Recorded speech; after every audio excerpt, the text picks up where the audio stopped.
na nadhani yule anatukaribisha.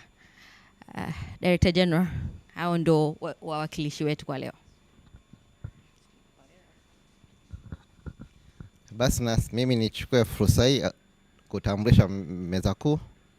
Mimi mwenyewe ni Kafuku Gerard, ni kaimu mkurugenzi wa Teknolojia na Ubunifu, na naomba nichukue fursa hii kumkaribisha mkurugenzi wa Corporate Services pia aweze kusema neno fupi, na pia aweze kumkaribisha mkurugenzi mkuu kwa kutufungulia. Karibu sana. Habari za asubuhi. Ngoja nitoe maana sauti hata haitoki. Kama ambavyo Dr. Kafuku amesema, mimi naitwa Emmanuel Amani, ni mkurugenzi wa huduma za taasisi, Director of Corporate Services. Kazi niliyopewa ni kumkaribisha mkurugenzi mkuu ili aweze kufungua kikao hichi. Kwa hiyo mkurugenzi mkuu, karibu. Tunahitaji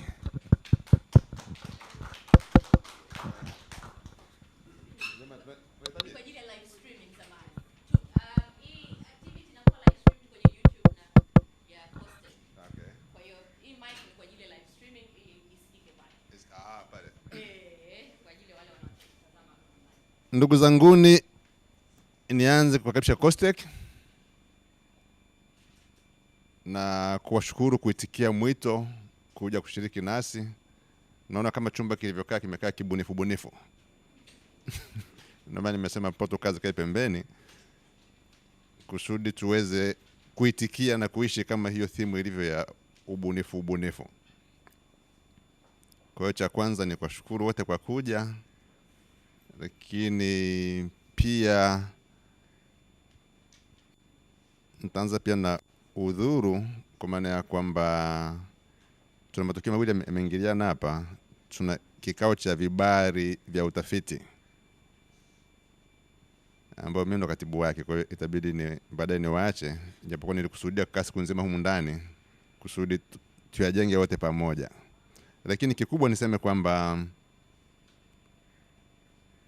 kwenye haya masuala ya kumbi za bunifu tulianza na Buni Hub, ndio leo tuko hapa, ikaongozana na DTBI kule kwa ajili ya atamizi, kwamba vijana wanapita hapa wanapata zile ABCD, then wanapanda pale juu, wanaatamiwa, wanakwenda sokoni. Lakini kazi ya serikali ni kuweka mazingira wezeshi, sio kutenda. Sisi kazi yetu ni kuratibu. Tulianza kuwa na ukumbi huu kwa sababu hazikuwepo. Sasa unaporatibu lazima uwe na mfano kwamba itapendeza kuwa kama pale. Kwa ndio maana tukawa na Buni Hub. Mwisho wa siku, baada ya ile soko kuona kwamba sasa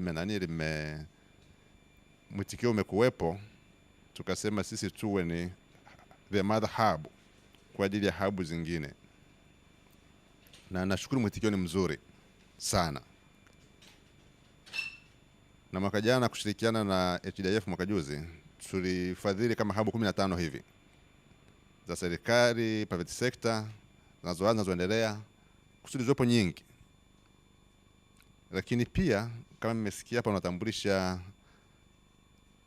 hizi vyuo vya maendeleo ya jamii, si ndio? Kwa hiyo ikaonekana kwamba taasisi za umma zina uwezo mkubwa wa kuanzisha hizo kumbi za bunifu, kwa sababu pia pamoja na kwamba wanatoa huduma kwa wale wanawahudumia pale, lakini hata jamii inayowazunguka, sababu wako wametawanyika. Lakini pia ni rahisi kwa sababu majengo wanayo, staff wanao, except ni kuwajengea uwezo tu, hiyo mindset kuja kwenye masuala ya ubunifu. Kwa tuna zaidi ya kumbi kama 30 ambazo tumezisaidia katika kuwajengea uwezo huo. Lakini msingi wa siku sio sisi, sio taasisi, ila ni hao waliopo kwenye taasisi, wanaopita hao na majirani hao. Tunawasaidiaje waende mbele? Kwa hiyo sisi Costek tunafanya vizuri huko, na sisi tunapata faraja. Kazi yetu ya uratibu imefanikiwa. Sababu kikubwa ni hiyo, kwa maana ya kwamba huo uchumi wa viwanda tuujenge wote.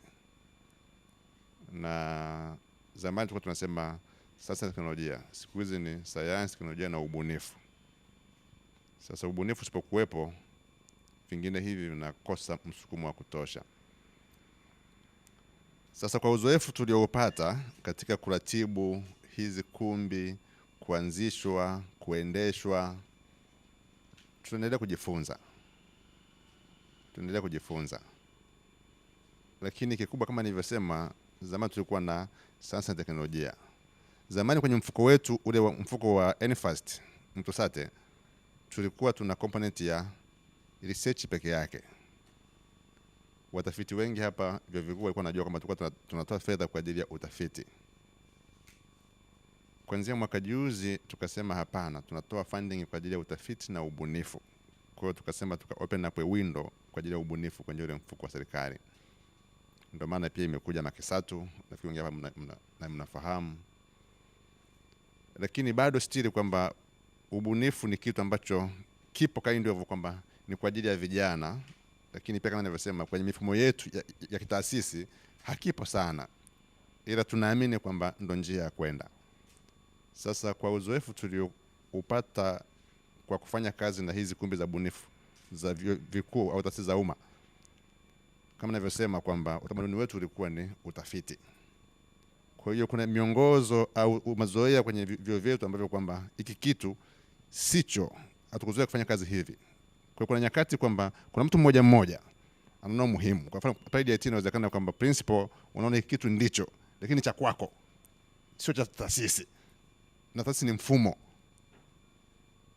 Kuna mtu akasema tuje hapa sio kwamba tuna majibu, lakini kwa uzoefu wetu kila mmoja kivyake tutabadilishana mawazo. Kwa maana ya kwamba pia inawezekana ni perception yangu au ya kwetu hapa. Sasa tumeangalia kwamba tukiinteract na IT, tukiinteract na chuo kikuu, tukiinteract na wapi, tunaona ndio kuna mwitikio, lakini mwitikio haujaingia zaidi kwenye mfumo. Upo ni mtu mmoja ambaye anaona mwanga pale. Then tujadiliane, tuone kwamba kama kuna changamoto kwako umeitatuaje. Kama changamoto kwa wote hamna mtu mwenye majibu ambaye mwingine ameshavuka, tufanyeje? Sababu sisi kazi yetu ni kuratibu, then yale ambayo yapo zile kwenye uratibu tutabeba na kuyafanyia kazi na kupata mrejesho. Kwa hiyo ndio ilikuwa dhana kubwa ya kusema tukutane, tubadilishane mawazo, tubadilishane uzoefu. Ndio maana tuko sisi watendaji wakuu wa vyuo, tuko sisi ambao ni waendeshaji wa hizi kumbi, lakini kuna wadau wengine ambao wapo kwenye public sector kwa muda mrefu kuhusiana na hizi kumbi za ubunifu wanaziendeshaje. Kwa hiyo tubadilishane mawazo kwa pamoja, yale hapo ambayo mifumo iliyopo haituruhusu kufanya, yale ambayo ni mazoea, tutabadilishana mawazo. Hiyo ndio ilikuwa lengo kubwa. Kwa hiyo ni waombe na ni matumaini yangu kwamba tutashirikiana, tutaongea kwa uhuru kama nilivyosema, kwa maana ya kwamba hiki ni kikao kazi, alafu kinahusiana na masuala ya ubunifu. Kwa hiyo zile protokali kama Bwana Brian ulikuwa VC au principal wa Mandela hapa, sababu ni VC, kukutana naye haiwezekani, lakini leo tunaongelea masuala ya ubunifu. Kwa hiyo tunakuwa na kibunifu zaidi. By the way, Brian kwa alikuwa ni miongoni mwa hub managers wa kwanza wa Buni Hub. Otherwise nashukuru sana na nashukuru sana kwa mwitikio wenu, na kama nilivyosema nilipanga kuwepo siku nzima, lakini kikao kimekuja cha vibari ni venyewe ni sehemu ya mandate ya Kosteki. Kwa hiyo naomba mimi mniruhusu niwaache muendelee na kikao, lakini tupo na mgumia ambaye tunamfahamu wengi, ni mzoefu kwenye hii industry ya ubunifu, na Kafuku ambaye ndo mkuu wetu wa idara kwa sasa hivi. Nafikiri tuko mikono salama, kama tulivyosema tujimwage. Karibuni sana.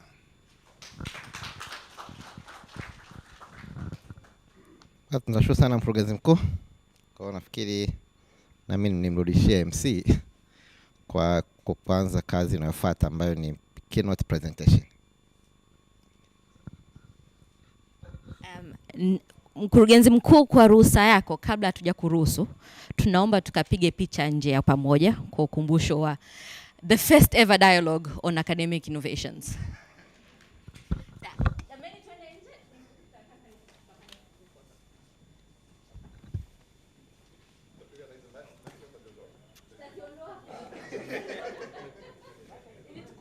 postdoc in the Department of Agriculture, in the Department of Technology Transfer and Development.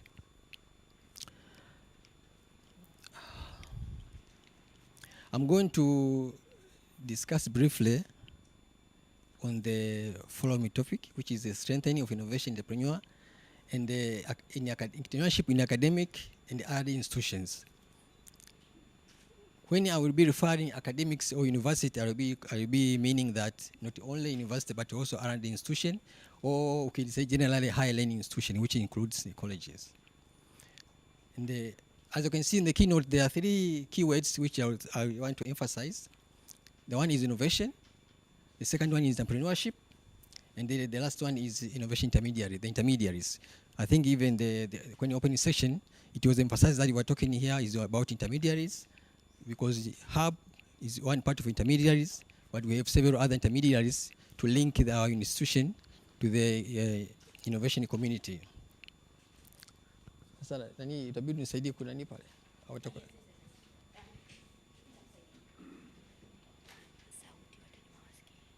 Okay.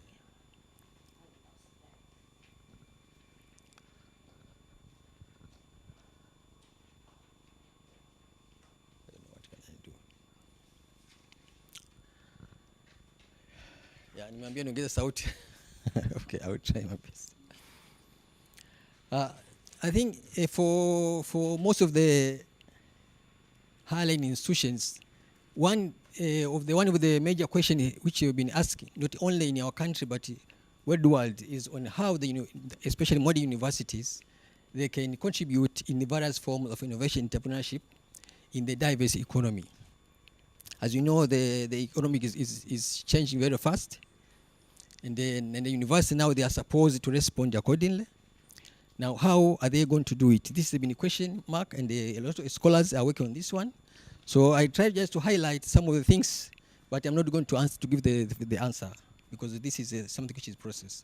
So the general concern is that if the excellence in university, excellence of academics, are they going to achieve the impact in society? So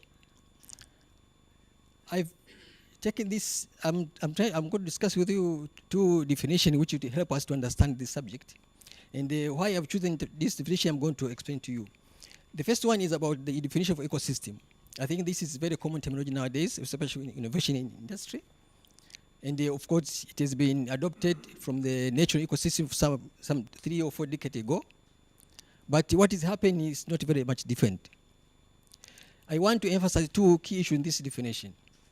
One is that within the ecosystem, there are so many ecosystems which they are quite independent, but at certain level, they need to work with each other. Naturally, even in the innovation ecosystem. So I picked up those 2 ecosystems which are relevant to our subject today.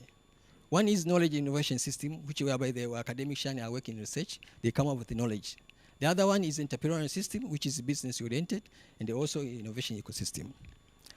So the most important thing is that university, which we consider it as a social university, a source of knowledge, then they are needed with all other ecosystems, because that is the source of knowledge. So they need that knowledge to be used by other ecosystems. But at the same time, the universities themselves, they need to interact, because now they want also to contribute in the economy. They need to interact with those ecosystems. Now, how are they going to do it? Considering that each ecosystem, it has its own way of connectivity, the actors, the output, the way they are, the logical actions, they are quite different. Next. Now, this drives me to another definition, which is very, very important, of entrepreneurship innovation ecosystem. That means this definition combines entrepreneurship and innovation. And the key things which I want to emphasize here is that the issue of the customer value, especially for because now I'm talking about the academic society. So the customer value is very important. So this definition, it emphasizes the importance of ecosystem, entrepreneurship and innovation to be together. But the other thing is also emphasizing on response to both policy and economic signals. This is very important, because in most cases we are looking at economic signals, but left alone the policy signals. And for the higher learning institution, this is what of barrier for the innovation. especially the institutional policies. So that's why I choose this one to consider, to make sure that at least when you are discussing, we have also to consider this part of that, the extreme of this definition of innovation streams based on the creation of innovation, but also the customer value, but considering both a policy and the economic signals. Next. Now, why innovation intermediaries? Why having intermediaries to link this ecosystem? One is that in order for university or higher institution to be successful, it needs to work in different forms of intermediation or interactions in different ecosystems, as I've said. And this, I just picked up 4 points here which are very important when you're talking about interaction, because this is a key issue which differ, which make each ecosystem to be different from each other. One is the actors and their roles. The second is the relationship and the connectivity within the ecosystem. And the other one is the outcomes, because each ecosystem, it has its own outcomes, as you can see on the other illustration there. The knowledge ecosystem, they are mainly focusing on the knowledge and the technologies. But for the business, they are talking about different things. So in order to succeed, that means you need an intermediary to link all this ecosystem so that at least you can achieve what you want. Next. So I've tried to, this is a research which was done by our friend Katari, but it has been accepted by a lot of scholars, but practically it also makes a lot of sense. So I've tried to pick up this to show the difference in those four areas: the relationship, the actors, and the logistics. So you can see for each ecosystem, it has different actors, different roles, and the outputs. Maybe I just want to emphasize one example. Next. I picked out one example of the actor to show just a case example so that you can understand why these two ecosystems, they are different, but they're also very important. This is an example of the product which Costech has been working together with the other players and the innovation to come up with this innovation. The first one on the left-hand side, it is about the deforestation technology. This one, it was started to be developed by the Ngurudotto Deforestation Research Institution in Arusha. So they came up with that technology of using bone chars to filter the water, which it causes some problems with the fluorine. I think you know in Arusha, we have problem with the kuoza meno vitu kama hivyo. So they come with this technology, and we assisted them to develop with the mold machine to come up with that. You can see this. So it was about 200 million they spent. They worked with the A to Z. They come with that technology. But at the same time, our friend, I think you know, the Professor Ilonga in Arusha also, he came up with the same technology, similar technology, using addition some of nanotechnology, but they're using the same mode of action. Now, I know that now Dr. Ilonga is advanced further, but at that moment, when Ngurudotto was selling that tube for 50,000, Professor Ilonga was selling at 300,000. But the Ngurudotto failed to compete in the market. So you can see the difference of prices, but again, you could not compete in the market. Why? The reason is because in order to produce that filter material from the charcoal, you need to have people to collect those bones. We are talking about suppliers. You need to have customers. So that in the government, you know, when you sell product, any product, when you receive the money, you go to the system, financial system of the government. It's very difficult to get money back to investment in your product. So they failed to manage the need of the suppliers and the customers. That's why they failed to compete in the market.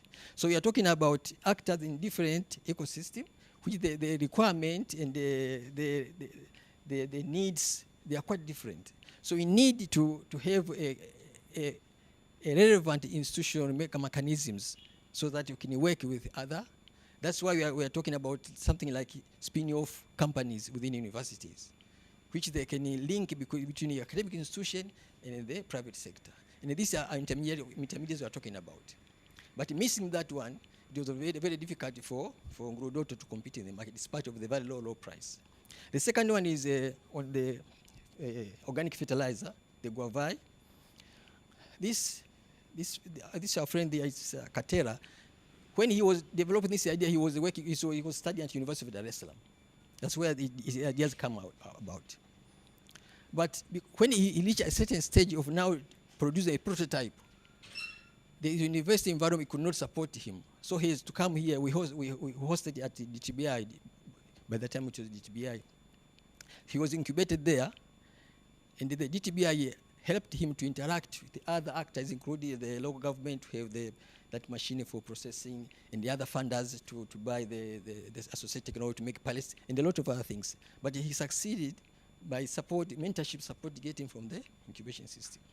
So now he's been successful. But he has to get out of the university for assistance on intermediary support from the DTBI. And the last one, I think my friend Professor Karibobe can help me. It is about Sewer Hub. That is a student, graduate of last year, and in March he was at maonyesho ya nini ya kitaifa ya maonyesho with his tractor. But when he developed that product, that idea, when it was undergraduate research, he wrote a letter to COSTECH. So he went there. We discussed with the boy at Sewer Hub. So we left that task for Sewer Hub to assist that boy. So he managed to get some funds, and you can see that the product. Now you can see, now in university, now they are able, the university students, they are able to come up with a product which can be recognized by the community simply because of the assistance of the hub. Because I don't know, maybe when you're doing discussion, professor can help us, how comes they helped this boy to achieve that stage. Even myself, because I saw the prototype, but when I saw it in Dodoma, I was very much surprised. So this, I just want to show you that the university, it has to work with the different ecosystems, with different requirements, but it has to have some intermediary to support, to make sure that they interact without any interference, smoothly. So next. So now I want to also share with you some trends which are very sensitive, very critical in ecosystem. One trend is on now we are moving from the physical capital to knowledge age. So despite of depending only on the physical capital in innovation, people now are going for the knowledge. When I'm talking knowledge, I'm talking about expertise, I'm talking about intellectual property, I'm talking about relation asset. Siku hizi naona watu ukitaka kununua kitu wanakuambia kwamba nafanya nasema naomba nini delivery, home delivery. So those people actually they're getting money out just for relation asset. Then as long as you know you have many relations of customers, you got the money. So we are talking about knowledge age. But at the same time, the economy is driven by entrepreneurship. Now, when it comes to our university, what does it mean? It means universities, they want to become entrepreneurial by now focusing on knowledge and to link the knowledge with the users. But at the same time, they have to work with the entrepreneurial society. So the requirements are different. So when you want to become an entrepreneur, that's one. But second, when you're working in entrepreneurial society, then you need another function so that you can achieve that one.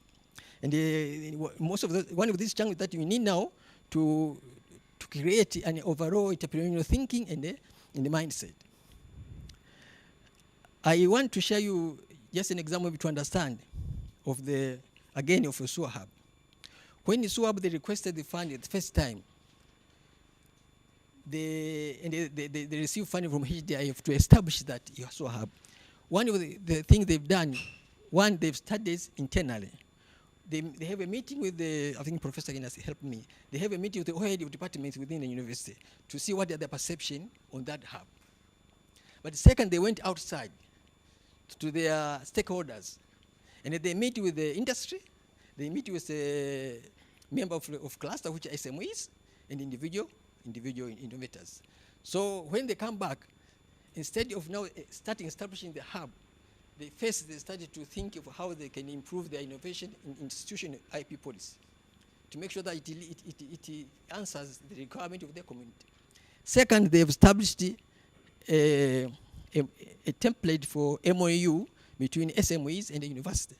And that SME, it requires university to share its facilities to the SMEs, but at the same time the SMEs to receive the students during the field practicals. So that means they wanted this student to have entrepreneurial thinking before they're getting out of the universities. I think you understand what does it mean. So that's how this is demanded by the changes within the economic system. So next.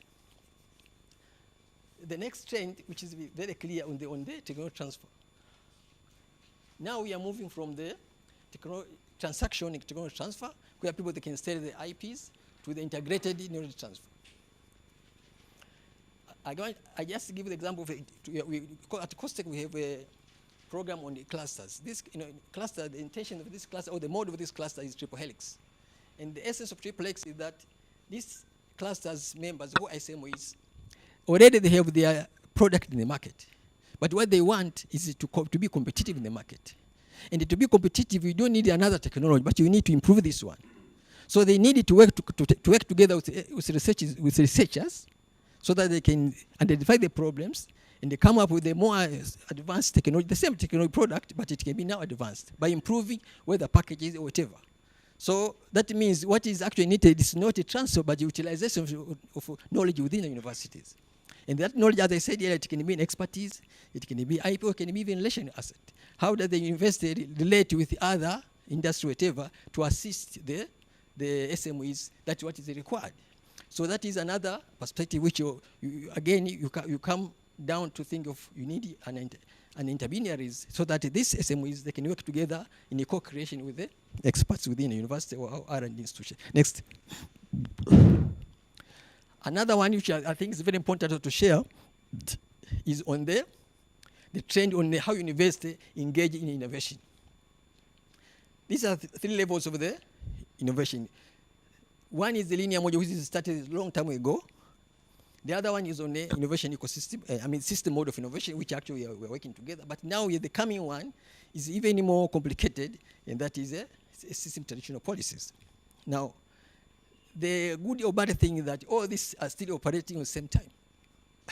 You are still operating at the linear model, because for us, when we receive researches for proposal from research, if you see a research proposal, you can see the researcher is designing his research from the doing research in the lab up to the product, to the end result, to take the result to the end user, without considering any other player. So you can see this one, it is still operating, and of course it is facilitated by even by the nature of the funding itself, because up to date, most of the donors are supporting individual researchers, and this is one of the tricks. And the second one is the system mode of innovation, which we're promoting now, but it's still facing challenges. I remember when COSTECH was launching the Kilimo Kwanza Fund, they put a condition of working together with the industry. That the researcher, you have to have a partnership with industry so that we can get the fund. But the challenge was, it was very difficult for universities to work with industry because they lack the institutional intellectual property policy on how are they going to share on the results. So it needs to work very well. So and this is all coming about of having the institutional support in terms of how to manage intellectual property. And the last one is on system transition. I think we all agree. We are now in a digital era. We have the issue of the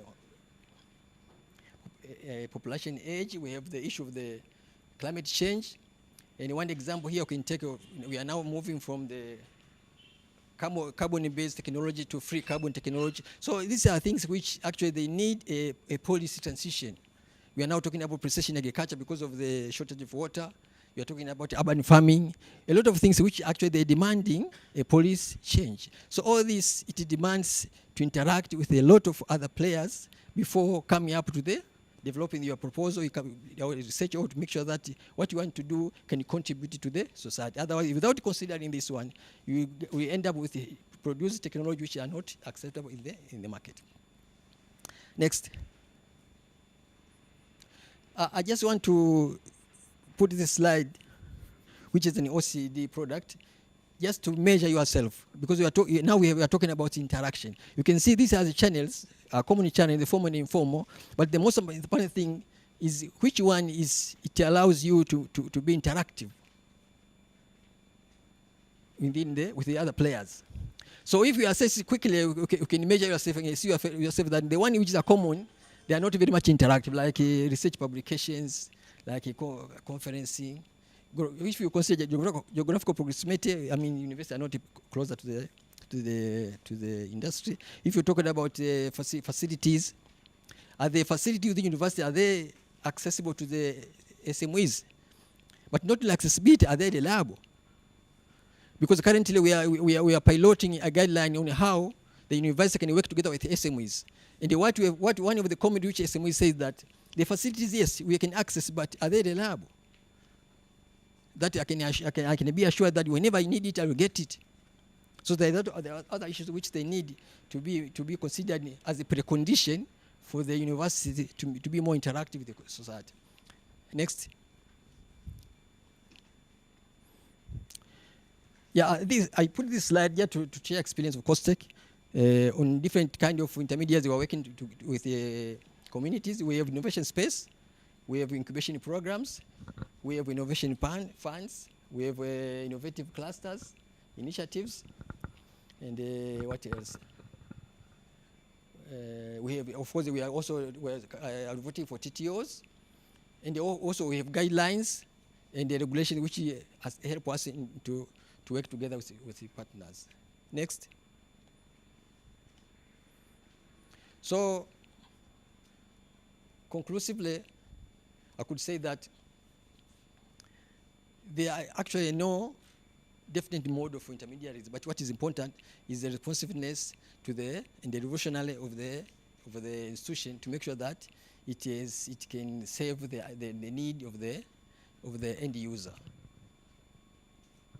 Next. Yeah. So at the first, I started to show the natural ecosystem, which the survival of the fittest. But when you come to the innovation, our survival is for responsiveness to the society. Thank you very much.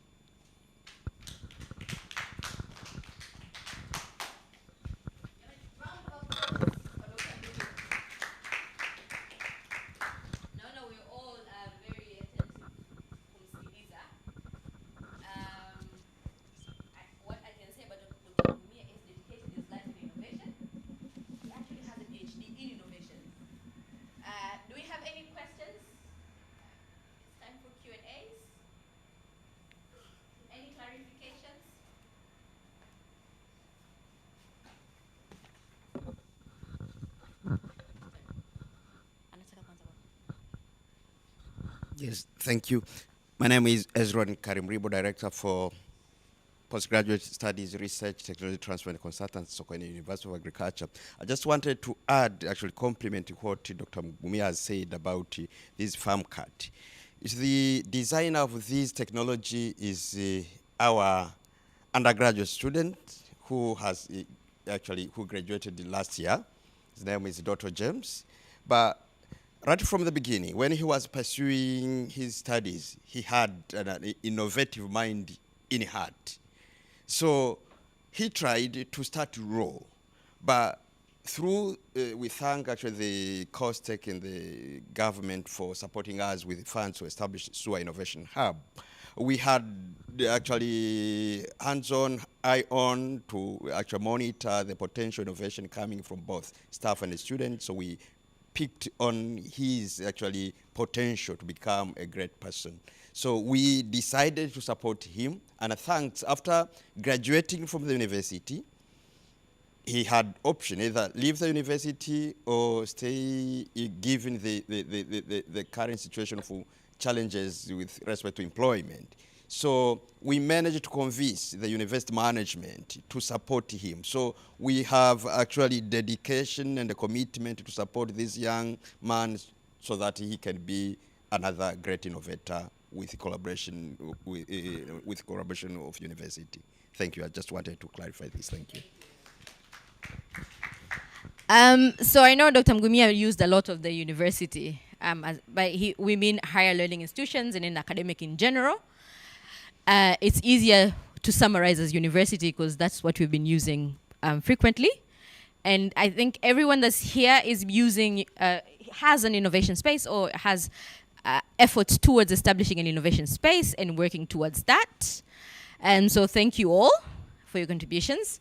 Any other questions? Did you have a question?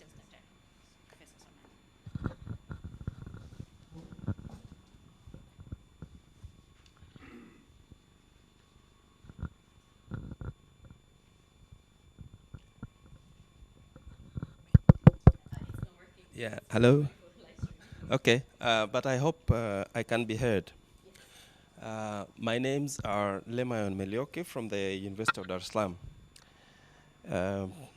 I want to thank Dr. Mgumia for a very nice and informative presentation. However, I have one question. And the question I have is related to one of the issues he mentioned on Kilimo Kwanza and the fact that the link between actors or the collaboration did not work, although they tried to support. I would like to ask him to shed a bit more light on that, because that perhaps reflects this perennial problem of a poor link between research institutions and industry. So can he please tell us a bit more about this failure and what came out of it in the end? Was it resolved, and how was it resolved, so that in future when similar opportunities present themselves, similar failure won't be experienced? Thank you very much.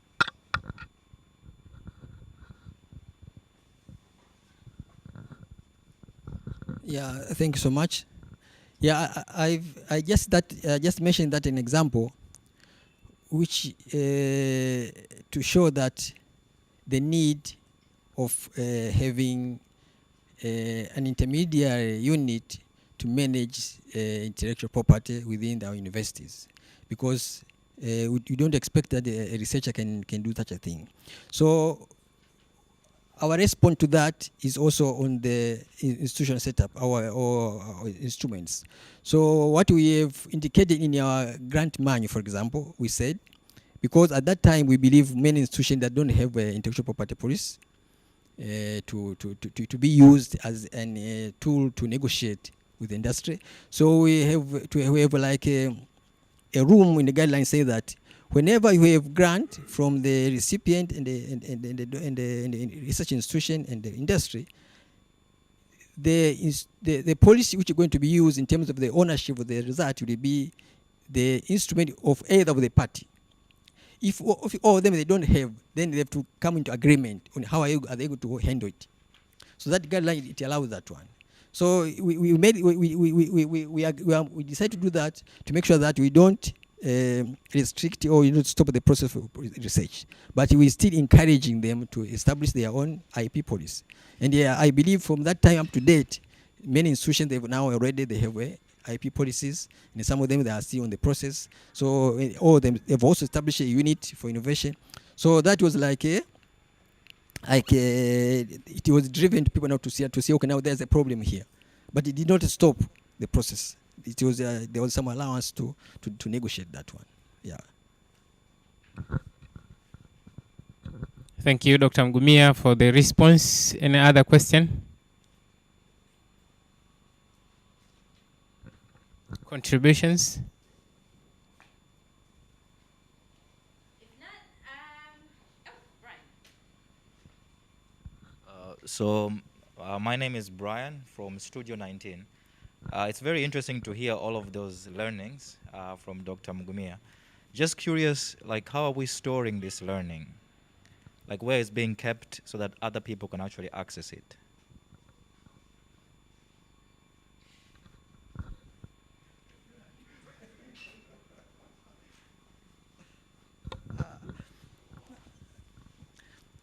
Of course, what I've shared here, there are of two parts. Some of this information issue which they've been, as I said earlier, that I'm talking to discuss about the experience globally. So this is an agreement globally and either through practice or through documentation. But also I share the experience of COSTECH, because I think that's very important to see how we've been contributing in that process, and as a coordinating institution, and how we've been succeeded, so that others can learn from that one. And this one is documented in terms of the, because in terms of our documentary which we have, but the most important thing, we have tried to roll out our practice practically on the ground. That's why you can see now we have a number of hubs. So we want that knowledge to be practical, implemented or practical rolling out, to be kept in a live experience. I mean, to us, we believe that's very important, because when you put in different documentation, different society, they have different way of interpreting the media you are using. So we are trying to do the multiple media, but mostly in the practice, to roll out our experiences so that others can learn. But I think I take your comment. It's very important to consider documenting this in such a way that even all the community can learn through it. Thank you very much for that. Yeah. Thank you so much, Dr. Mgumia. Any other question or comments? I think because of time, let's proceed. Nawasalimu kwa jina la Muungano wa Tanzania. Sorry. Nawasalimu kwa jina la Muungano wa Tanzania. Kazi ya ubunifu iendelee. Thank you very much. Let us send off Dr. Mgumia. Kwa hiyo tuanze na our slow clapping. Yeah, we start with one hand, with one finger, 2 fingers, 3 fingers, 4 fingers, 5 fingers. Asante sana Dr. Mgumia. So we're proceeding with our panel. Tunafanya kwa haraka haraka.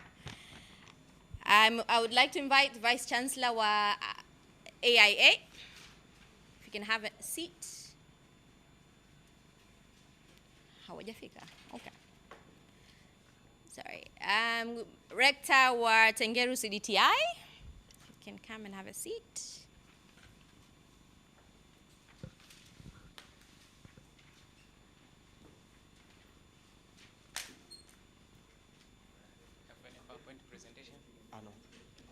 Experience sharing.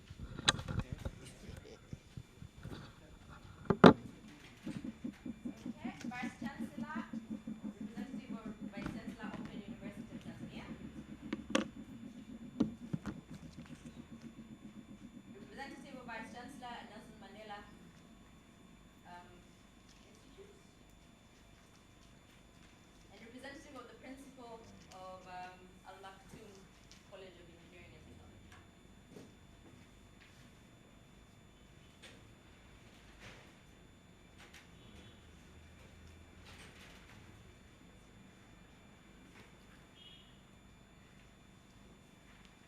Okay, so on our first panel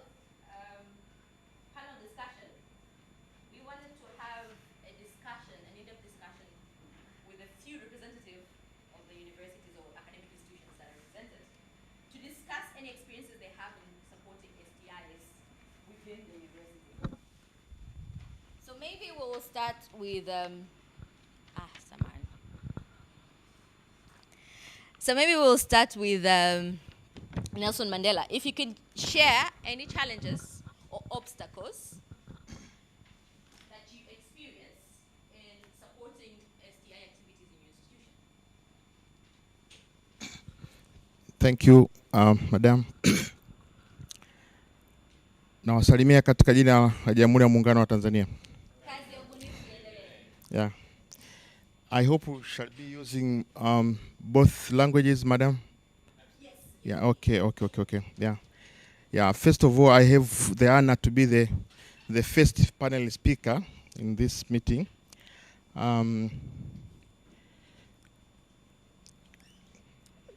Let me mention first that Mandela Institution of Science and Technology is hardly 10 years old since its inception. But it was started for a unique purpose. And even in the charter, though we are struggling how to implement it, lakini imekuwa stated very clear kwamba Mandela itakuwa na unique status kama driver wa science, technology and innovations in this country. And that's why at Nelson Mandela we don't admit undergraduate students. We only admit masters and PhD students in order to to shorten the process of research, which will lead to innovations. And another thing which should be borne in mind that we are moving fast from the 3D model of university to 5D model. In the 3 model of university or higher learning institution, we've been dealing with the teaching, research, and the outreach. These are the 3 main issues in any higher learning institutions. But in Mandela, we have 5 model. We have also included 2 other dimensions, which are innovations and industrializations. So we have moved now from 3D to 5D. And in order to achieve that, we have a number of framework which will support STI. First of all, we have the Deputy Vice Chancellor, who is devoted not only to academics. You know, we call him, or we abbreviate as the ARI, DVC ARI. ARI stands for Academics, Research, and Innovations.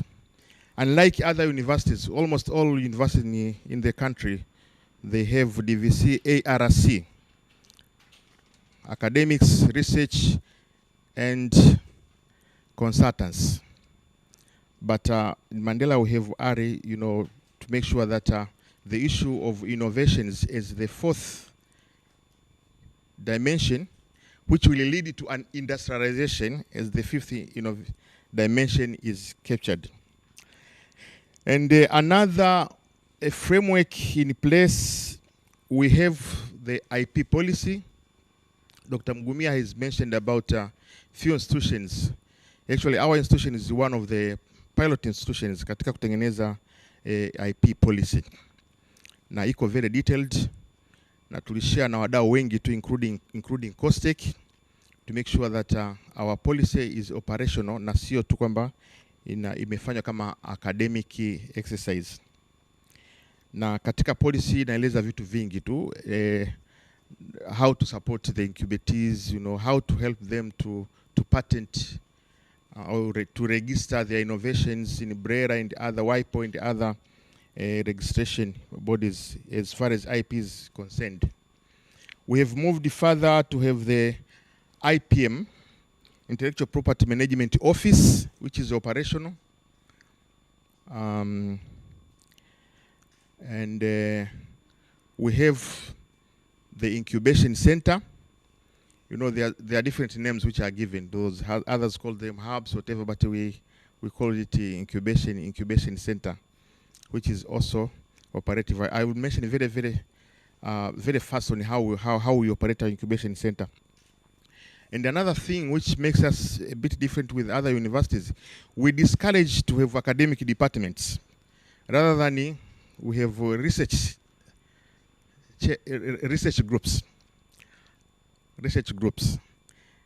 Yaani ukiangalia kwa mfano kuanzia ngazi ya juu unakuta kuna Vice Chancellor, kuna ma DVC, ARI, DVC, PFA, and then unakuja kwenye level ya schools unakokuta kuna deans. Baada ya deans normally unapaswa kuwa na departments. Lakini Mandela, hivi mliko ulipoondoka uliacha departments ngapi? Tulikuwa tunaendelea kuziondoa. Kama 4 tu, yes. Yeah. Kama 4 tu, lakini we are also phasing them out. So instead of administrative tutaishia kwenye schools. After then we shall have research groups to make sure that we become more operative in issues of research and innovations. And as far as innovation is concerned, we have already been operative in our center, and there are very clear procedure on how we operate. You know, if you go to our website, it shows a clear on how to apply. You know, for those who would like to apply to be incubated in our hub. Selection process, which is led by the DVC ARI. initial reviews of the incubatees, and those who will be selected are supposed to submit their business plan and proposals to make sure that they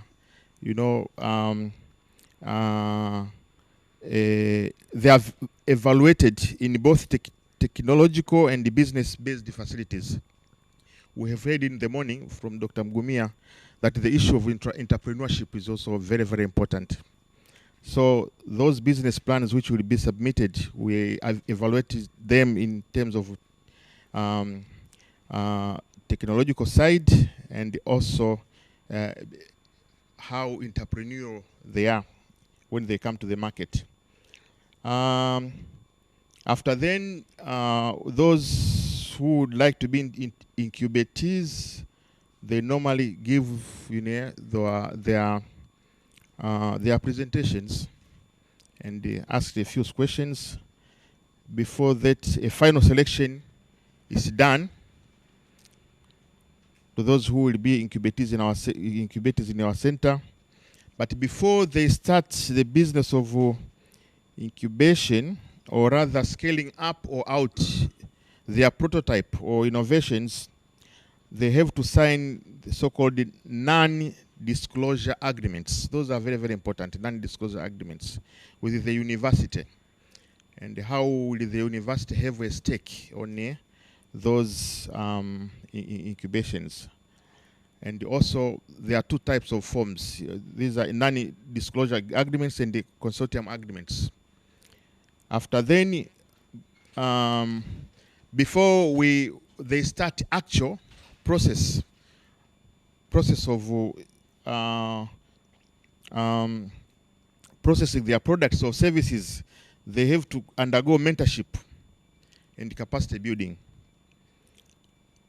So each incubatee is assigned a mentor who is relevant to the type of business management or branding, or whatever which is producing.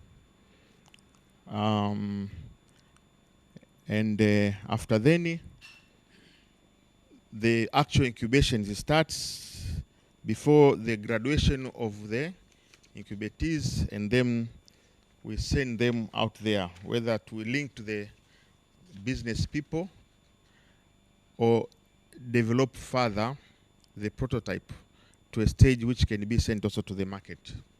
Thank you very much for listening.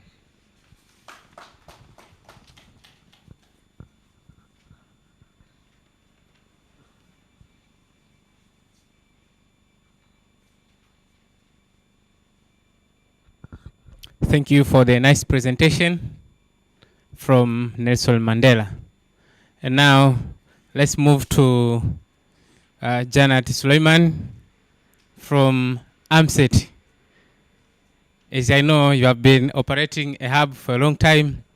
What are the opportunities you have come across? You're welcome to respond. Thank you.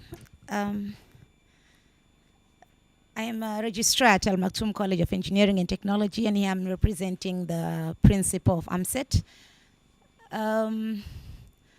Following this urge from the students that we have, and the overall environment with the aspect of innovation and everything, as an engineering and technology college, we decided to open up an innovation hub so that we can support our students.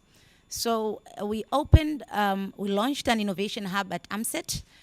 Initially, it had an aim of supporting AMSET students, and eventually we realized even other students from other institutions, they also need such an opportunity. So we have our our doors are open for other institutions to come and enjoy the facilities that we have there, and also the knowledge that they get from the AMSET Innovation Hub. So far, we have had the students from UDSM, from DIT, from IFM, and they've been doing a lot of things. They've come up with different ideas, and we have supported them. The others were still mentoring them. They are at their institutions, but they come and we mentor them on the ideas that they had developed. with regard to this whole patent, with this whole innovation aspect, we have been providing mentorship, because you find that a lot of students, they have ideas, but they need to fine-tune those ideas to come into something that is meaningful. So we have there at AMSET Innovation Hub, we have a hub manager and we have a project coordinator. So what they do actually, they sit with these students, with these interns, and they give them training and they shape their ideas into something which is constructive. And the college itself, it has its own funds whereby it supports these students. And whenever we lack the funds, we always send in requests from COSTEX, and we thank God that the response has always been positive. So COSTEC has actually supported a number of students from AMSET who have come up with different ideas, and others from even outside AMSET who are there at AMSET Innovation Hub. Yes, like Robert, you have provided a number of support to him. The challenges that we are facing as an institution with regard to supporting these innovators is when it comes to this whole issue of patenting the ideas, when it comes to registering the ideas and so forth. As an institution, we have an intellectual property policy, and we are trying to let the students know of it and so forth, but there are usually some terminologies they find very difficult to understand, and eventually they understand towards the end. Maybe someone already did something, and then eventually they're like, okay, so because I did this as maybe I did it as a final year project, then it is treated this way. And this, I did it as a separate project with the AMSET Innovation Hub. Maybe it has a separate treatment. Our IP has a number of, it differentiates, because one is an exam and the other is the actual project that you want to take out to the market. So there's different treatments. So a student, in understanding such situations, in understanding the whole patenting issue, it's a big problem. And even when you go to our registering bodies, you go to COSOTA, you go to BRELA, and it's still a mix-up. We still have to do something there. I think this is, I'm addressing it to COSTEC. Maybe we have to do something there, because differentiating between an invention and innovation is also another thing, because when you go there, you want to patent something, and they're like, this is an invention. I'm like, no, this is not an invention, it is an innovation. So how do we support it? How do we patent it? So there are a lot of mix-ups, and we are trying to move, and we have different agreements and so forth, but it's a bit of a challenge there. And that is the main challenge that we have when it comes to supporting these STIs. And we have been in the market in the game for a long, and we have been at least winning for the past 2 years at the Makisato competitions. Last year we were the second runner-up, this year first runner-up under the technical institutions under NACCHE. And right now our students, one of our students is actually doing some installation of something there in Zanzibar, already got a deal there. So we have a room, and I would like to also invite other institutions to come and visit AMSET Innovation Hub, and maybe we can share some ideas and can come up with something more fruitful. Thank you. Thank you so much, Ms. Janet Sulaiman from AMSET Innovation Hub. Now let's go to Tengeru. Now your question, resources are necessary for innovation in the academic settings. What are the resources that are necessary for innovation in the academic setting at your institutions? Now welcome a member from Tengeru to respond on the same. Pardon?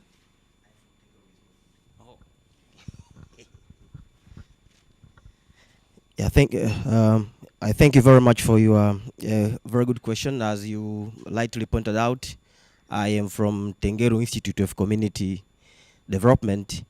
We at Tengelu also we have established the Digital Innovation Center. It's not as old as previous speaker centers. It was established in 2019. And when I speak about, I'll speak about Tengelu Institute for Community Development, but I'll also be equally speaking about 8 other digital innovation centers that were established in sister institutions. Tengelu Institute for Community Development is under the Ministry of Arts, Community Development, Gender, Elderly and Children. But we have, apart from Tengelu, we have also other 8 institutes. And I'm glad that principals of those institutes are here. If you can please just raise your hands. So equally what will be speaking will also be representative, I hope, of my fellows. You have pointed at the issue of resources, which I think is very important. But I'm coming from the social sector. So when we speak about innovation as Tengelu, we pretty much speak about social innovation as opposed to technological aspect of it. We are using STIs to leverage into social innovation. So we at Tengelu, being a social institution, we just use STIs to improve, to leverage into bringing a good into community development aspects. But the aspect of resources is broad, very much broad. And we believe resources, we have several types of resources, one being obvious resources that we can speak about. One will be rightly go to resources such as finances, maybe, and people.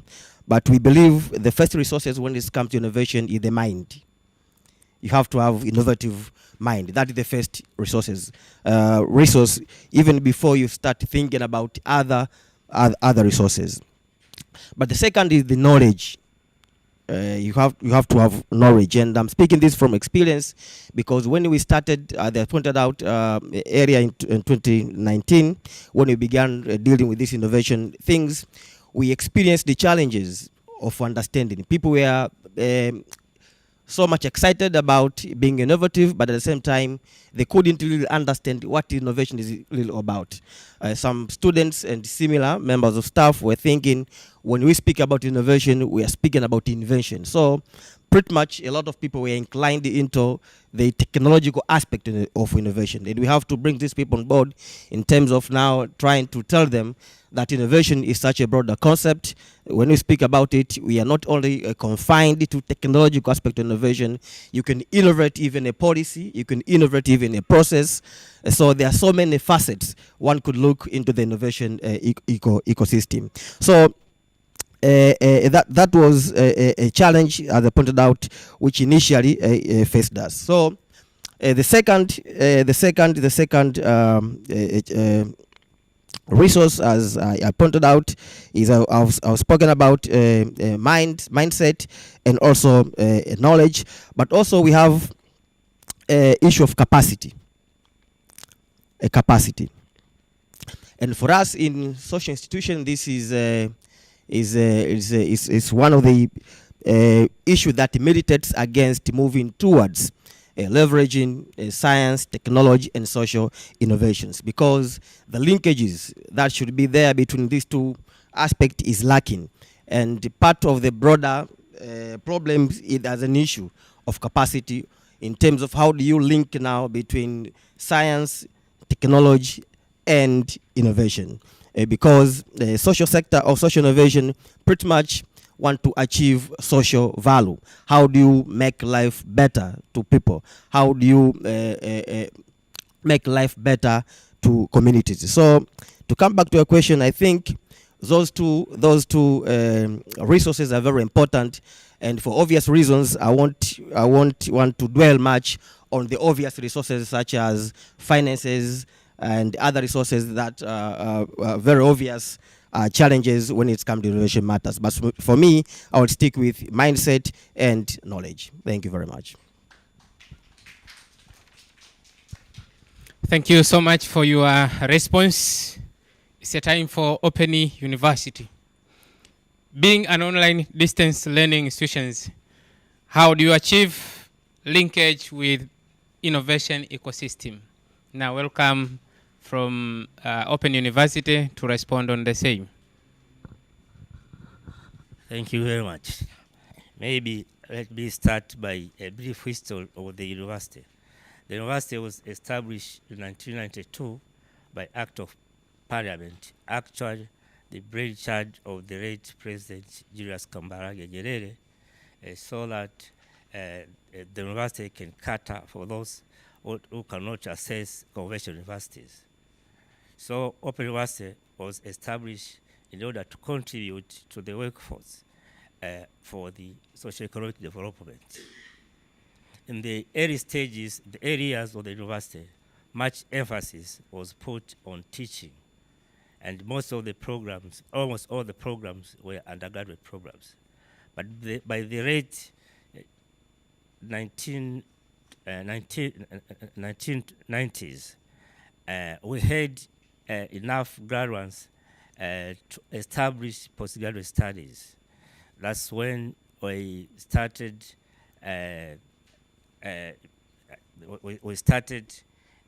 enrolling students taking different programs in postgraduate studies. Then in the early 2000s, we saw the need of establishing a directorate of research, publication, innovation, after having a very big pool of postgraduate students and also academic staff who had now started to conduct research. So already we had that area thought that our directorate should have that innovation term in it. That's why it was called Director of Research, Publication, Innovation. And due to the mode of our, the delivery mode of our education, which is open distance learning, we went further to combine the old mode of distance learning, use only study materials and all, and so on, to add also online platforms in our mode of education systems. After that, we established the Institute of Education Management Technology, which contributed very much in devising educational technologies.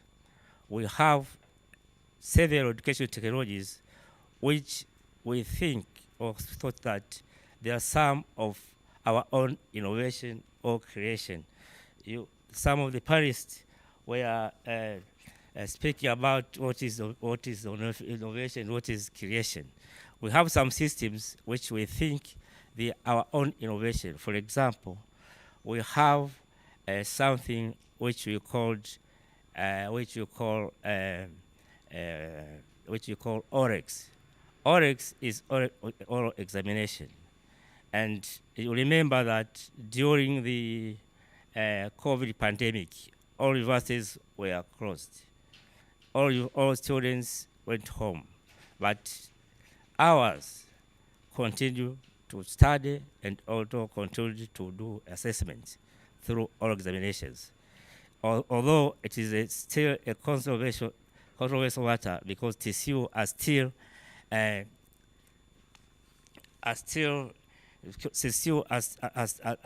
looking for it so that we can improve the system to remove some of the things which TCU claim that maybe they are not very, I mean, tuseme kwa lugha nyepesi ambayo TCU tunagombana nayo kwamba TCU wanadai kwamba ile hasa ile parity and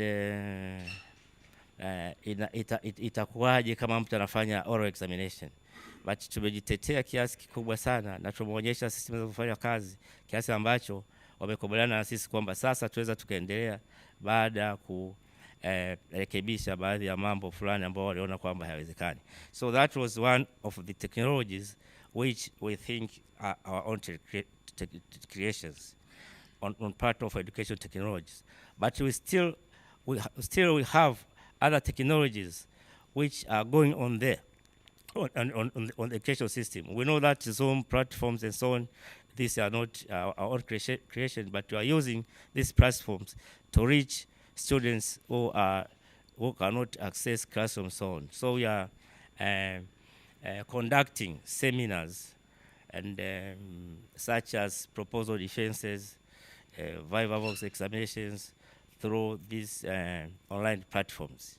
Again, we have administrative platforms, which we think also our own creation. For example, we have this which we call online file tracking system, in which we can communicate one office to the other, or one director to the other, or departments, or even the VC is away from office. He can communicate with other departments without using paper. We call it paperless university. So we use that tracking file tracking system, which even MOHAS has collaborated with us, and we are working with them to establish that system at MOHAS. And then now when we come back again to issues of innovation and the guidelines, when we establish the Directorate of Research, Publication, Innovation, we put in place guiding policies. We have IPR policies. We have the research agenda. Again, we are among the few universities which have such IPR policies, and we have been invited in the team to formulate the IPR policy for universities, a task which is going on now. Again, now when we come to innovation issues, after having a team of ICT technicians, after having all these technologies which we think are innovations, we thought that now it is a time to establish an innovation hub at our university. And it is just last week when we invited COSTECH, Patience, and Co to come to the university and conduct a training.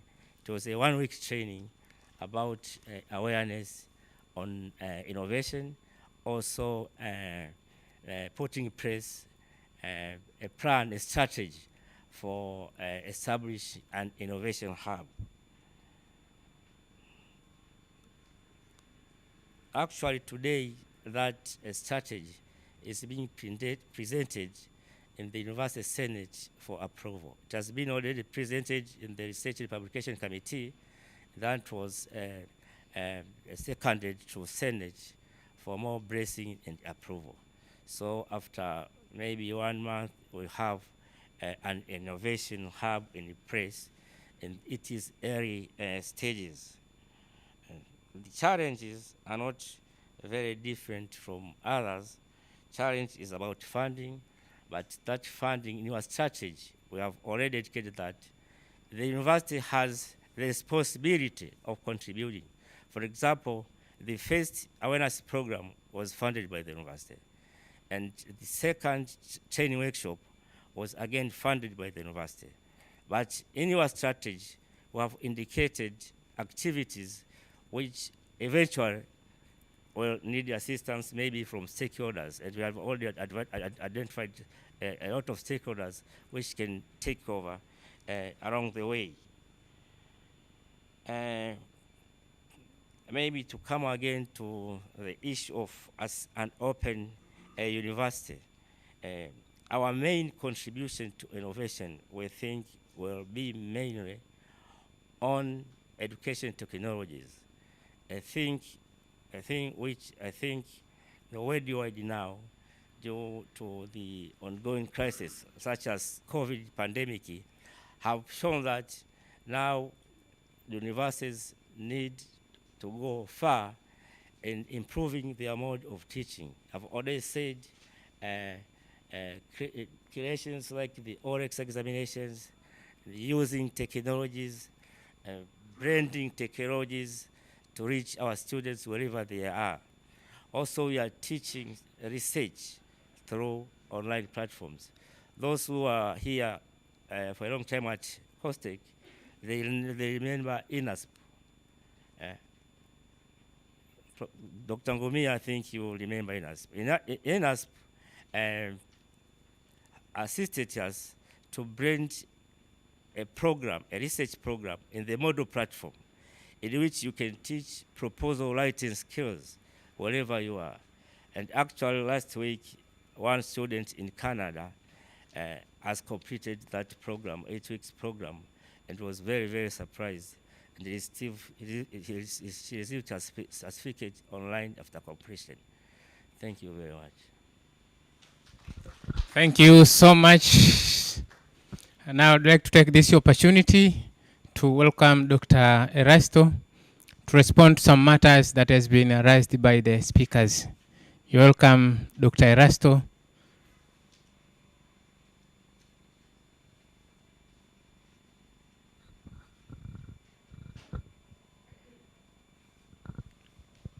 Yeah, thank you so much for giving me this opportunity to respond to some of the challenges which the speaker has mentioned. We are going to respond to the capacity of the Commission, that we have the role to coordinate science, technology, and innovation. Maybe before I go to respond to some of the challenges which has been posed, I would like to let you know, beside me is my boss when I was working. Former boss. Anyway, as far as academic is concerned, it's a lifelong. So I believe I can call him to be my former, based on the structure that by the time I was working with him there closely. But as far as academic is concerned, and our role, he's still my boss in the terms of he's my senior. He's a professor, I'm a doctor. So that one, it doesn't depend on this other setting. So that he's my boss as far as the structure of academics is concerned. So the most important thing I want to mention is I started working with the Nelson Mandela, whereby I experienced the 5D model, how it works. And I can testify that it's one of the institutions, if it can operate to its expectation, is going to transform our country. And the slogan of this institution is academia for society and the industry. And that's where we are emphasizing that we need to come up with this linkage between the source of knowledge, which are academia, whereby we rely more that more people, they go through this academia to get the capacity. The capacity which they get from these institutions, they are not tangible. They are intangible assets. They help them to work wherever they are, at their family level, wherever they are going to be employed, whether in the government agencies. So academia, you have a great role to drive the development of the nation. If wherever complaints are coming, you are one way or another being involved, because all of us, we are going through the academia. So the point now I'm coming before you is to clarify some points, which is a challenge. Maybe to introduce, I work here as a manager in technology, management, and transfer.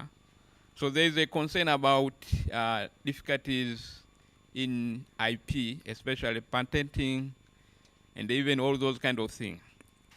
There's a good news to all of us.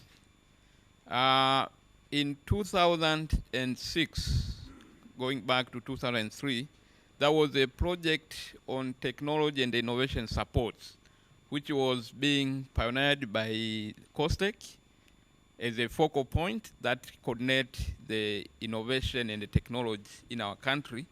This project was between the WIPO, the World Intellectual Property Organization, and the Tanzania, COSTECH being a focal point in collaboration with BRELA, which is operating in Tanzania mainland, and that one which operates in Zanzibar.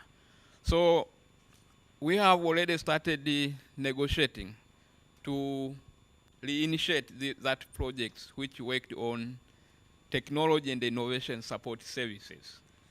So like the challenges about IP, patent preparation and the like, we are going to be in a position to address just in a few weeks or few months to come.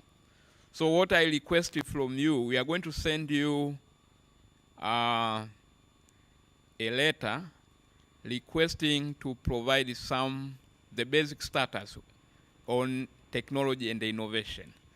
So like most of you have mentioned that you already have IP policy in place. And they already have some of the instruments which are facilitating technology and the innovation, such as technology offices, intellectual property offices, and the like. So this is a good initiative. So like when we will bring the letter, we expect that all institutions, those who have been in the project, even those who are not in the project. So like for those who are not in the project, it will be a new concept. Whenever you have some question, you need to feel free to interact with us, because we want to bring together the academia to find in which area they need support, especially in intellectual property and the related training.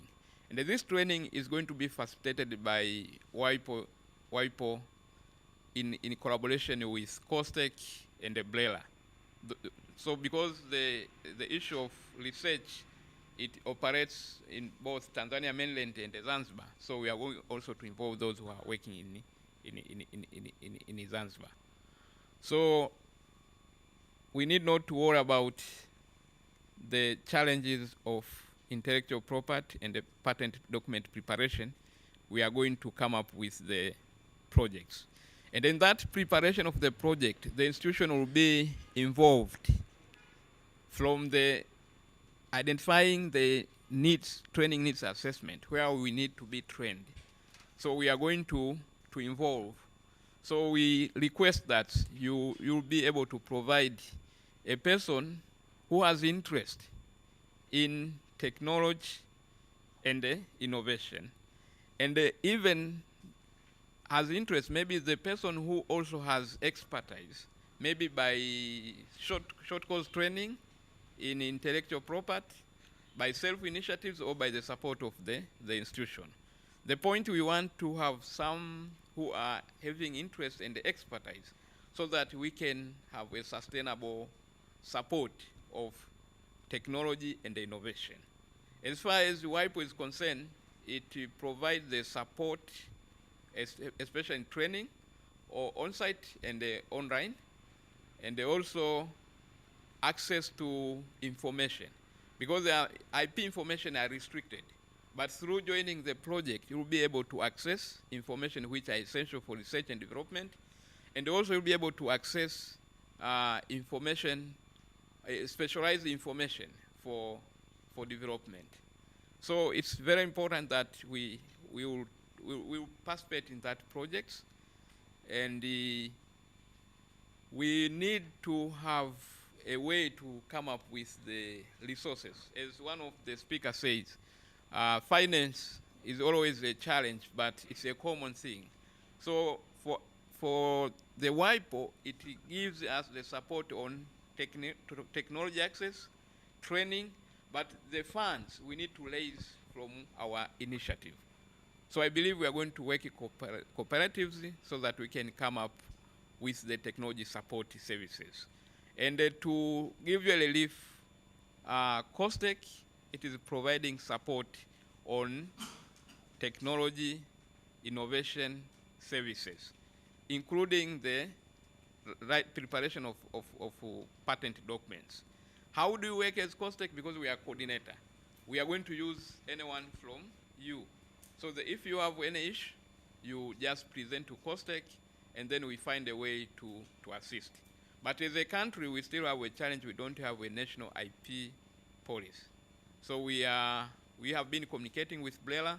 They are at a final stage. So when we are going to have the national IP policy, I think we are going now to be in a better position even to operationalize the institutional IP policies.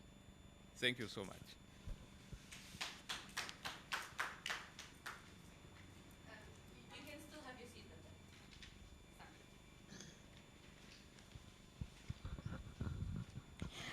So I welcome any questions to our panelists, any general questions or discussions or clarifications you'd like to know. I know Dr. Erasto ended this with a high note. Good things are coming. Thank you. First of all, let me thank all panelists for actually doing justice to the sessions. A few questions targeted specifically to my friend Professor Luoga, the Vice Chancellor Nelson Mandela African Institution of Science and Technology, but also it can be actually responded to by other panel members. The first question is, other than what Dr. Erasto has mentioned with respect to patenting, is there a challenge the Nelson Mandela African Institution for Science and Technology has faced with respect to commercialization? Because I'm really have actually a serious concern on this, because we have some frustrating experience when it comes to commercialization. You patent, yes, so what? Because next time after patenting, here comes an auditor, you have not commercialized, you're still paying to actually protect, then it is an issue, it is an audit query. The second question is, I really liked the 3D mode adopted by your institution, but 5D. But how do you, maybe from the university policy and the regulations, how do you actually recognize your staff when it comes to promotion? Because that is, as some of us have remained 3D, because if you don't publish, then you cannot be promoted. The issue of this is actually contradicting my friend from Tengeru, when he's saying that finance is not as important as a resource, but surely to develop that innovation, you need to have finance. So my question to all panel members, what are the innovative approaches have you adopted at your institutions to make sure that the financial resources, other than the support from COSTECH, is available? Thank you. I think I'm clapping to that question. It's very loaded, and people are paying attention.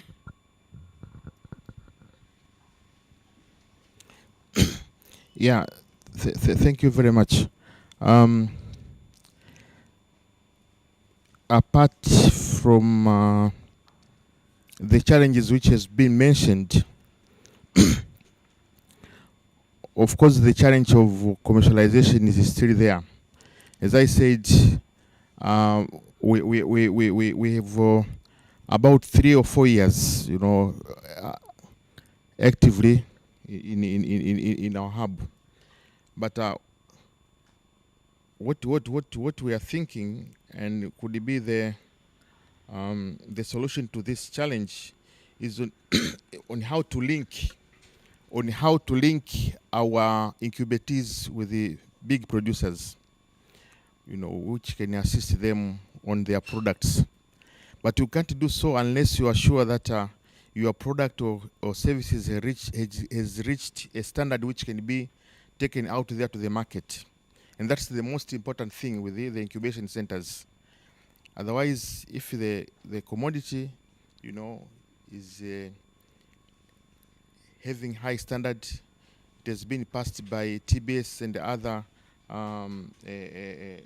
accreditation bodies, it's easier to link with the big producers, and then you can assist very much in finding the market for those products. Otherwise, we know even entrepreneurship, when they start, it's very, very difficult to have a product which, once it's been made and goes to the market directly. It's a process, But all in all, we are trying very much. That's why I said before that as much as we can, we want also our university to be big stakeholders in those innovations, so that we will be involved to market those products as a university. And a university being, a big institution, has more chances and more opportunities of advertising a product than if it's dealt by an individual alone. That's the fact. Yeah. So we try as much as possible to advertise our innovations through our website, for example, through mass media, through these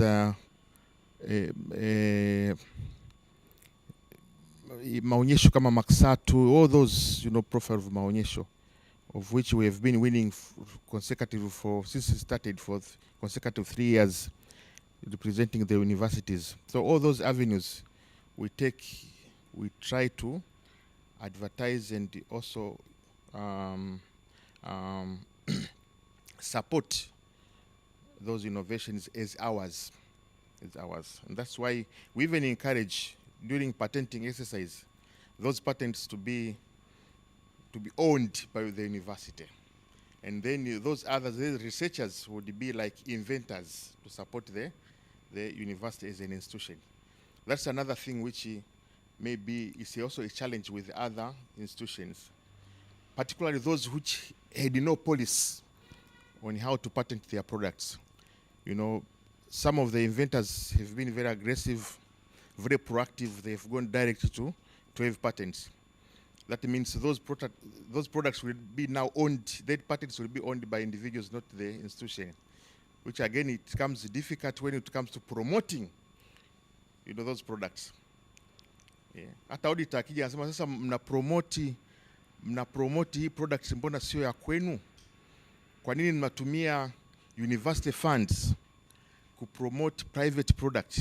Lakini hiyo inatokea kama mmeshafanya mistake wakati wa kupatent au kurealize ile patent kwenye production. Kwa hiyo we make as far as possible, to make sure that university hold its stakes on that particular product right from the word go, right from the process of patenting, and also those steps of incubation of the product, as I mentioned before. Yeah. Another issue of patent in promotion, hii imekuwa tatizo kubwa sana, kwa sababu kama nilivyosema,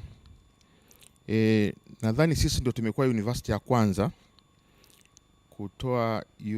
kutoa degree kwa wanafunzi ambao wamepata patent na sio kuandika kitabu au kufanya publications. And tumepata shida sana yani katika kwenda kwamba tuta benchmark wapi, kwa sababu tulikuwa wa kwanza, lakini we have been able to do that. Yeah. Sasa hivi tumejenga hoja na TCU wamekubali. Tuna points ambazo tunatoa kwa mtu ambaye amefika kiwango cha kufanya research akapata products au service ambayo ameweza kuipatent. Na hiyo inaanza sio tu kwa sababu amepata idea. There is a certain stage ambayo inatakiwa wamefika.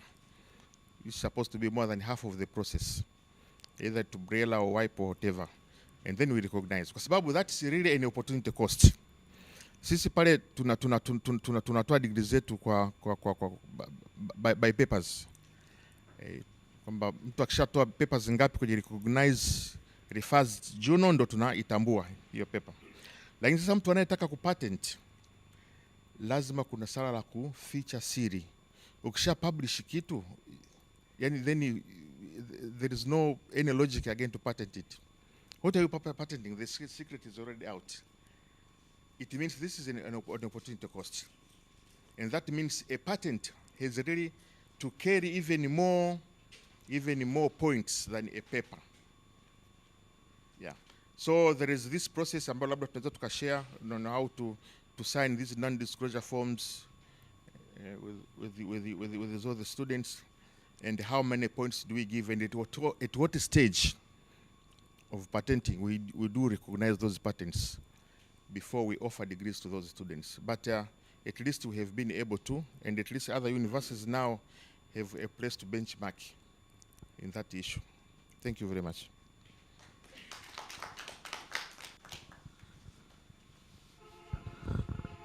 Okay, we're revolutionizing. We have patterns, degree by patterns. Good things are coming. Carry, Prof. My name is Ndelili Orio from University of Iringa. Mine is a general comment when we talk of open space for innovations.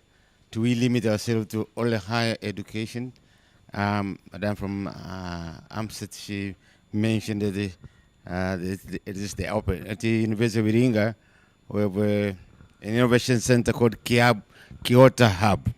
And this is open to also non-university students. Youth from outside the university can also come to Kyoto Hub with their ideas, and these ideas are then nurtured and developed. But I have a feeling that our education systems limits identification of talents for students at early stages. We went until we were talking about higher education. I was fortunate, I went to Finland 3 years ago, and I was impressed by their system. If we follow the Finnish system, SUA would have been a university of applied sciences, not only focusing on agriculture, but all other related fields in that ecosystem. Na wao kuna walimu at early stages of primary school wana follow behavior ya mwanafunzi na talent zake. Akifika at a certain level ndio wanafanya mitihani to identify or to confirm what they identify in that particular students, if that particular student has talent to follow that line of education. Sisi tunafunga tu kwamba box in hili. You cannot think outside that. I think certainly it's high time to badilika. We should not close ourselves. So hata hizo innovation system tuseme ni za watu wa aina hii tu at high institutions. Hapana. We are collaborating with some NGOs at Iringa. Is one of them, R Labs, which is known to Costec, and in that way, a lot of youth that have ideas ambazo hakuna mtu angeziona kwamba kwa sababu hizi sio za chuo kikuu, but they have an impact in the real life. Kwa nafikiri it's high time hizo tunazoita open space ziwe really open na zipokea ideas kutoka kwa different parts of society. Asante.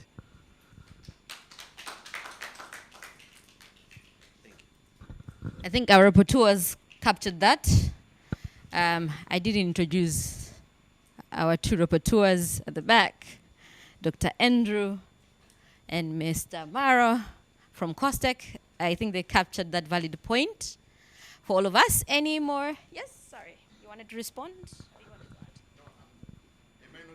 You are allowed. Thank you. My issue is directed to Costec. We are really, as institutions, very happy with what Costec assists us in as far as the issues of innovations is concerned. But my concern here is about how to assist, those winners of Makisato. We are all aware of Makisato. Makisato tunapata washindi kuanzia ngazi tofauti, kuanzia from primary school, secondary, middle institutions up to high learning institutions.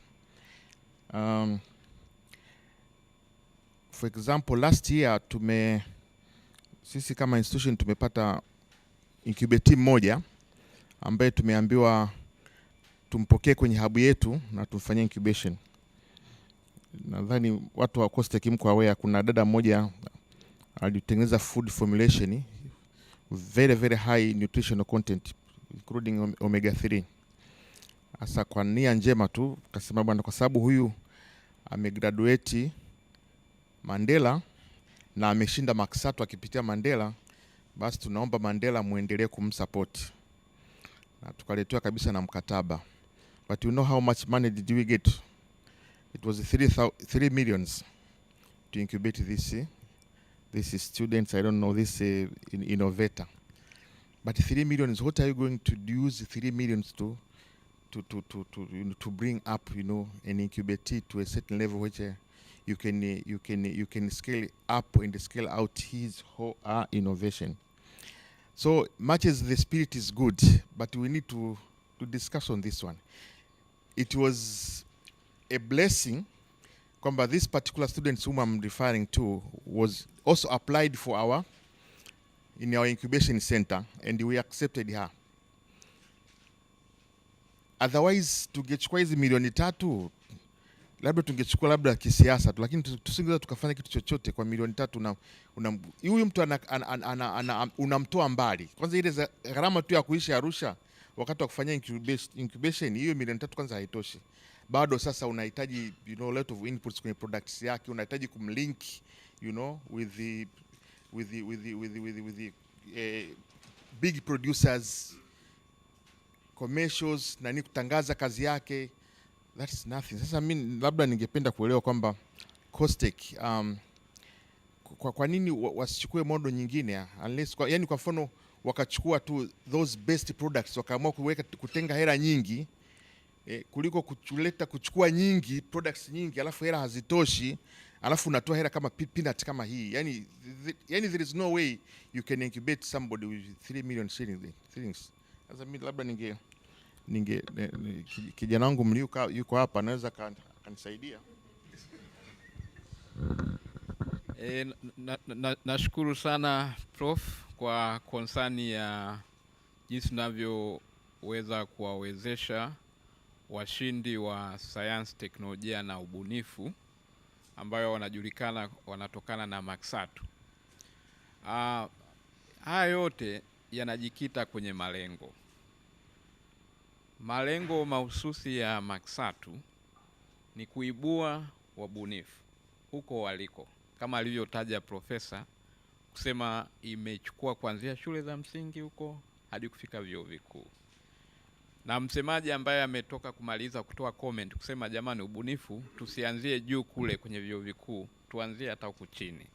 Sasa maksatu imeangalia wale wanafunzi ambao inakuwa just for fun, just for talents. Alafu pia na kuna zile sekta ambazo sio rasmi. Sasa kwenye hatua ya kuibua, kwa mfano tuchukulie mwaka huu, tumewaibua wabunifu 714. Na katika 714 walioweza kupita kwenye hatua mbalimbali, maana tukisha waibua inatakiwa tuje tuwatambue.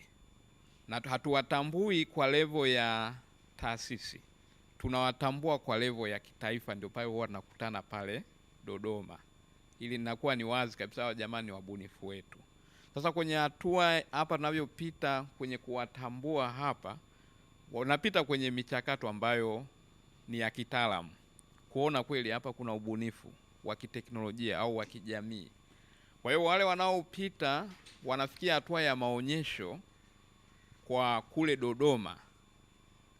Matamanio ya serikali kupitia Wizara ya Elimu, Sayansi na Teknolojia, wale wote washindi 70 wanatakiwa waendelezwe.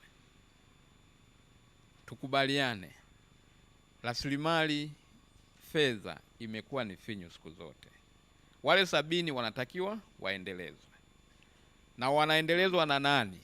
Serikali imetengeneza mazingira wezeshi kwamba hata private partner waweze kuingia kuweka hela kwenye mfuko wetu wa Mtusate hapa. Sasa unakuta ule mfuko unakuwa na hela kidogo, tunaletewa COSTECH. Hawa wote inabidi waendelezwe. Kinachofanyika kabla tujaamua waweze kupewa support gani, tunapitia na kuona tuanze na kitu gani. Na tukisha baini kusema vitu ambavyo tunaanza navyo, hatui si wenyewe tuseme labda si ndio tunawaamlia haya, we mbunifu, we taasisi, basi mtamsupport kuanzia hapa. Tunakuaga na pre-award training. ambapo tunawaita wale wabunifu waliofikia hatua ya maonyesho wanakuja hapa, na tunaalika na vyuo au taasisi zitakazo wa hosti.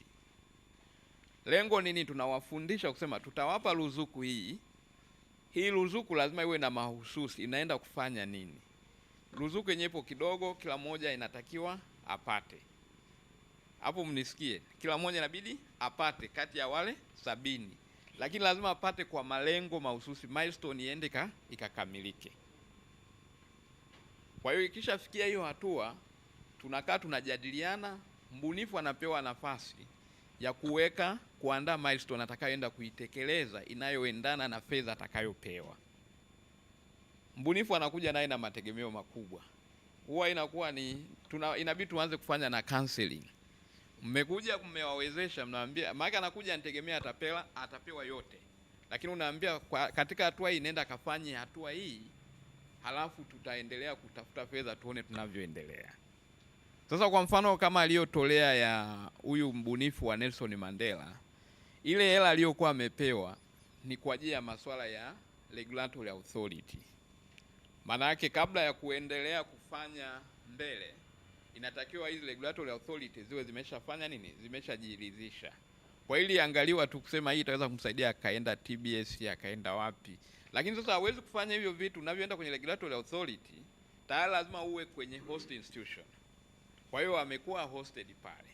Na anaambiwa kusema nikasehemu haka tu, yani kusema hii safari nitakiwa uianze.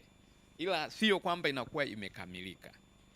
Na katika hilo niweke wazi kwamba tulikuwa kwenye hatua ya kujifunza namna bora ya kuweza kuwasupport hawa innovator ambao wapo kwenye hatua tofauti tofauti.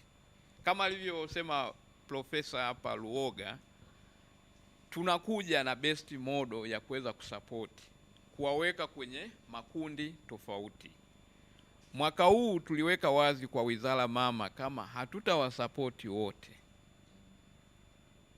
tunaendelea kusource fedha, tuone wale ambao wapo kwenye stage fulani, tuone zile ambazo zitaweza kuleta mabadiliko makubwa kwa manufaa ya nchi. Na pia tumeweza kufanya monitoring and evaluation ya zile ambazo tumeshafanya. Maana tulianza 2019, 2020, hii ni awamu ya 3. Kwenye hizi mbili kuna mafunzo fulani ambayo tumeweza kujifunza. Tuone namna bora ya kuja kuboresha. Lakini nitoe tu wito. Kama hii tumeonyesha nia kwamba tunatakiwa tuendeleze bunifu. Namna ya kutafuta fedha, kuna swali liulizwa hapa.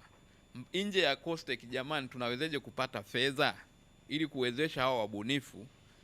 Tupende kuwapongeza Nelson Mandela kwa kutusaidia pale ambapo tayari safari tumeianza. Na wengine kama mnaofanya hivyo, tunategemea hivyo tuendelee kuwasupport kwa namna hiyo.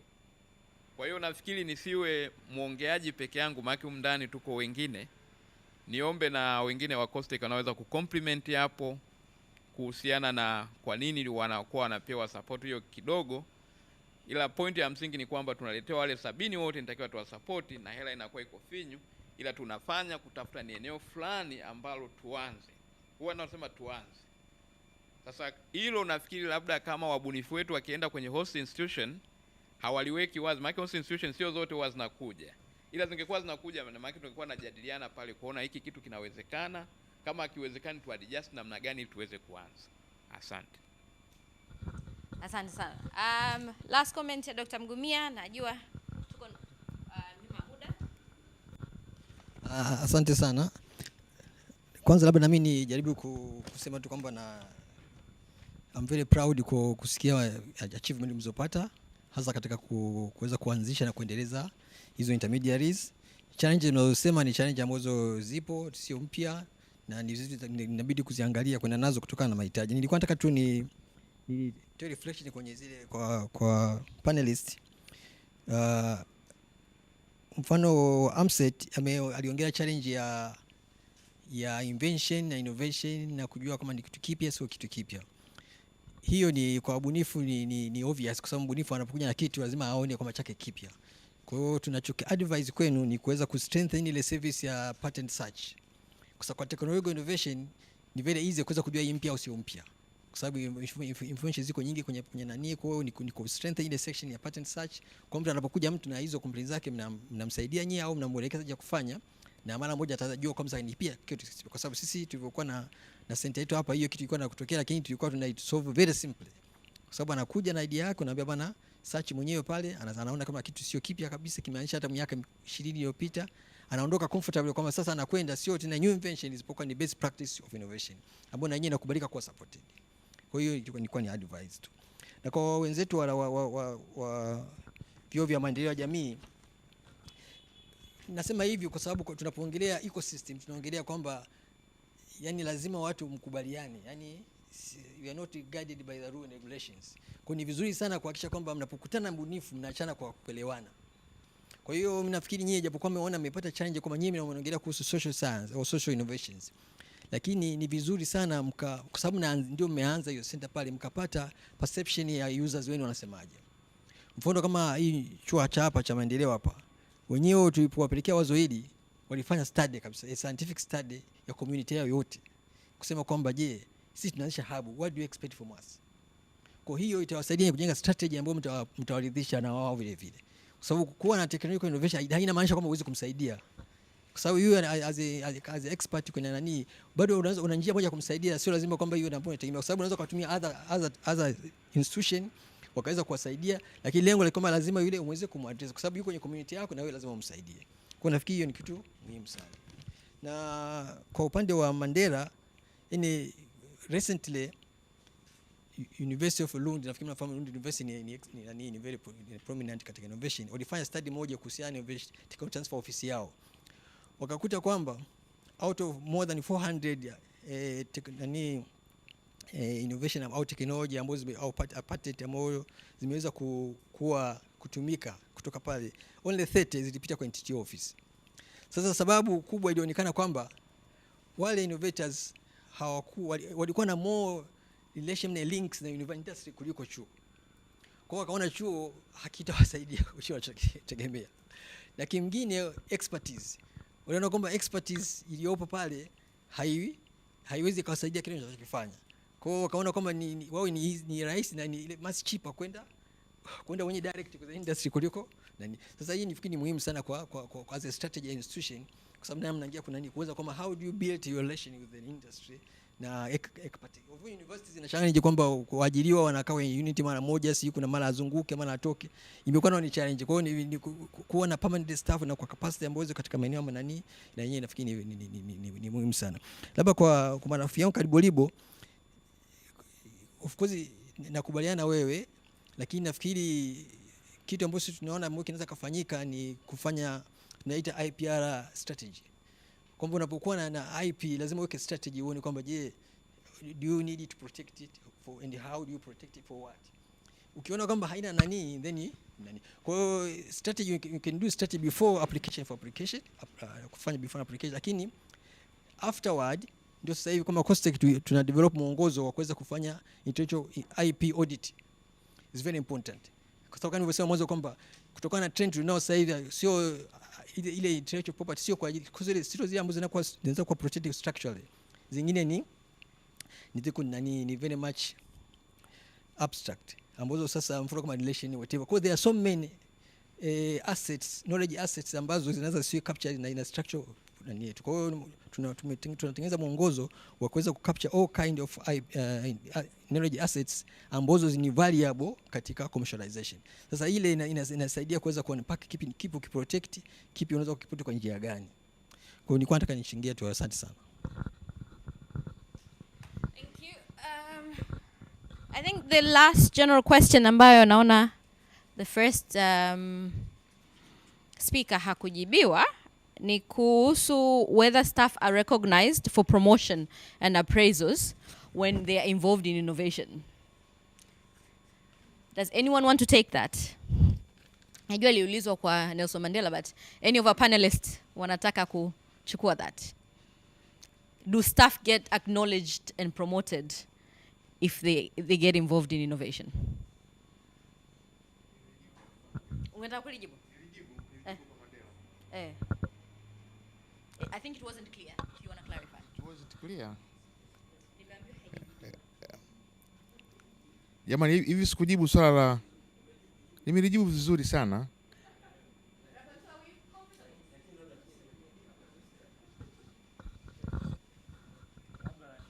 Nafikiri mimi tuwapongeze Nelson Mandela kwa kufika hapo, lakini kwa vyuo vingine vyote tunavyovijua katika promotion hakuna hiyo aspect ya innovation.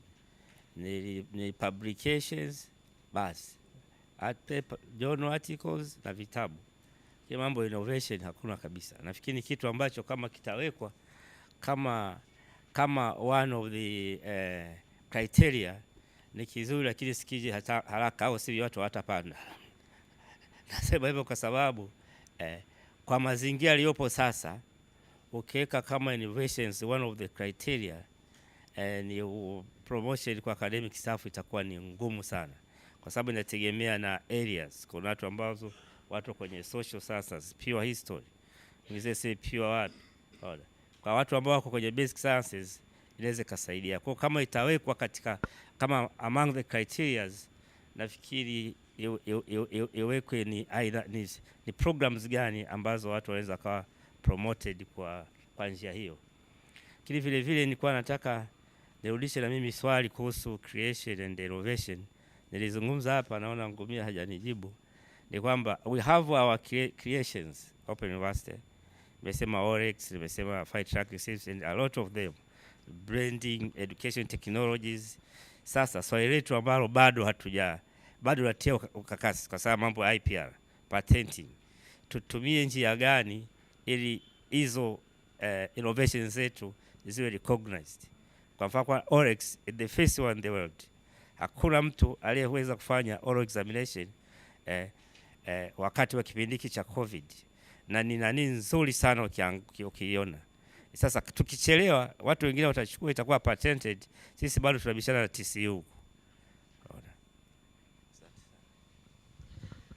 Sasa this is getting to be heated. Nitachukua one more question. You wanted to add?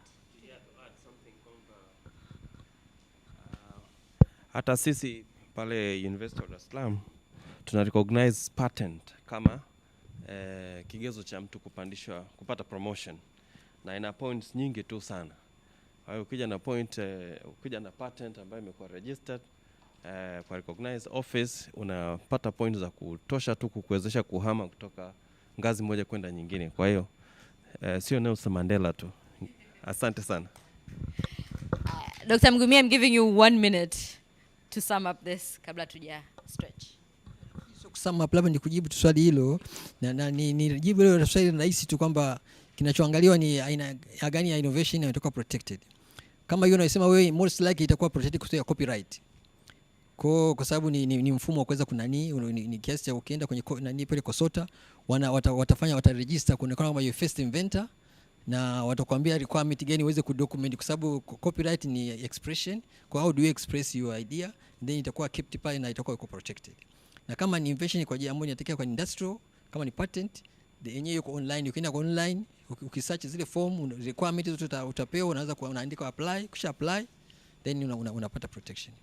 Kwa it is very very clear. Kwa ni kwasi cha kuangalia tu kwamba kwanza kutambua kwamba ni inatakiwa categories gani, kama ni copyright au ni patent. Then kama ni copyright KOSOTA wako responsible, kama ni patent BRELA wako responsible. Na bahati nzuri wote wako kwenye online kwa ajili ya advice na kuuliza maswali, then unapata experience. Lakini otherwise kama kwa sababu karibu hapo ukija kwetu sisi, we can advise you the best way ya kufanya. Yaani shida, karibu sana. Okay. Officially the WHO guideline says we shouldn't sit for more than 2 hours, Haya. Can we stand tujinyooshe and we had a healthy break, please?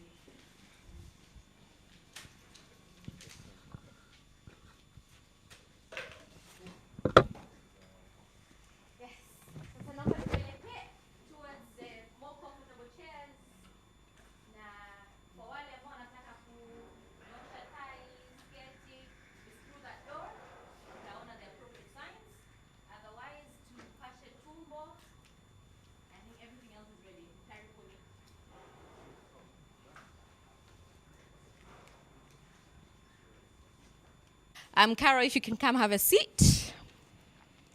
And our next panelist is Dr.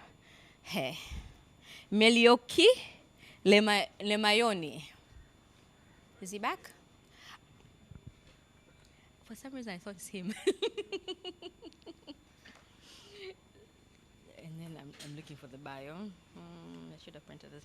So Dr. Lemayoni is a senior lecturer at the UDSM in business school, where he teaches and lectures on accounting, corporate governance, and entrepreneurship. He has held managerial positions at UDSM, Deputy Director, Investment Resources Mobilization Coordinator, and supported 2 large public sector projects, the Legal Sector Reform Program as Financial Management Advisor, and Public Sector System Strengthening Project as Operation Research Advisor and Senior Advisor, respectively. And our next panelist to call up front is Diana Ninsim. She's currently serving as the Digital Opportunity Trust's country. DOT DOTS delivers digital skills programming covering specific learning journeys for digital jobs, digital businesses, and social entrepreneurship in East Africa and Middle East. Diana intersects between gender and innovation ecosystem building as a member of the UN Women's Civil Society Advisory Group and the co-chair of Equals Access Coalition globally. She's also an Acumen East African Fellow and Ashok East African Visionary Leader. The next panelist, I think will be our last panelist. Okay.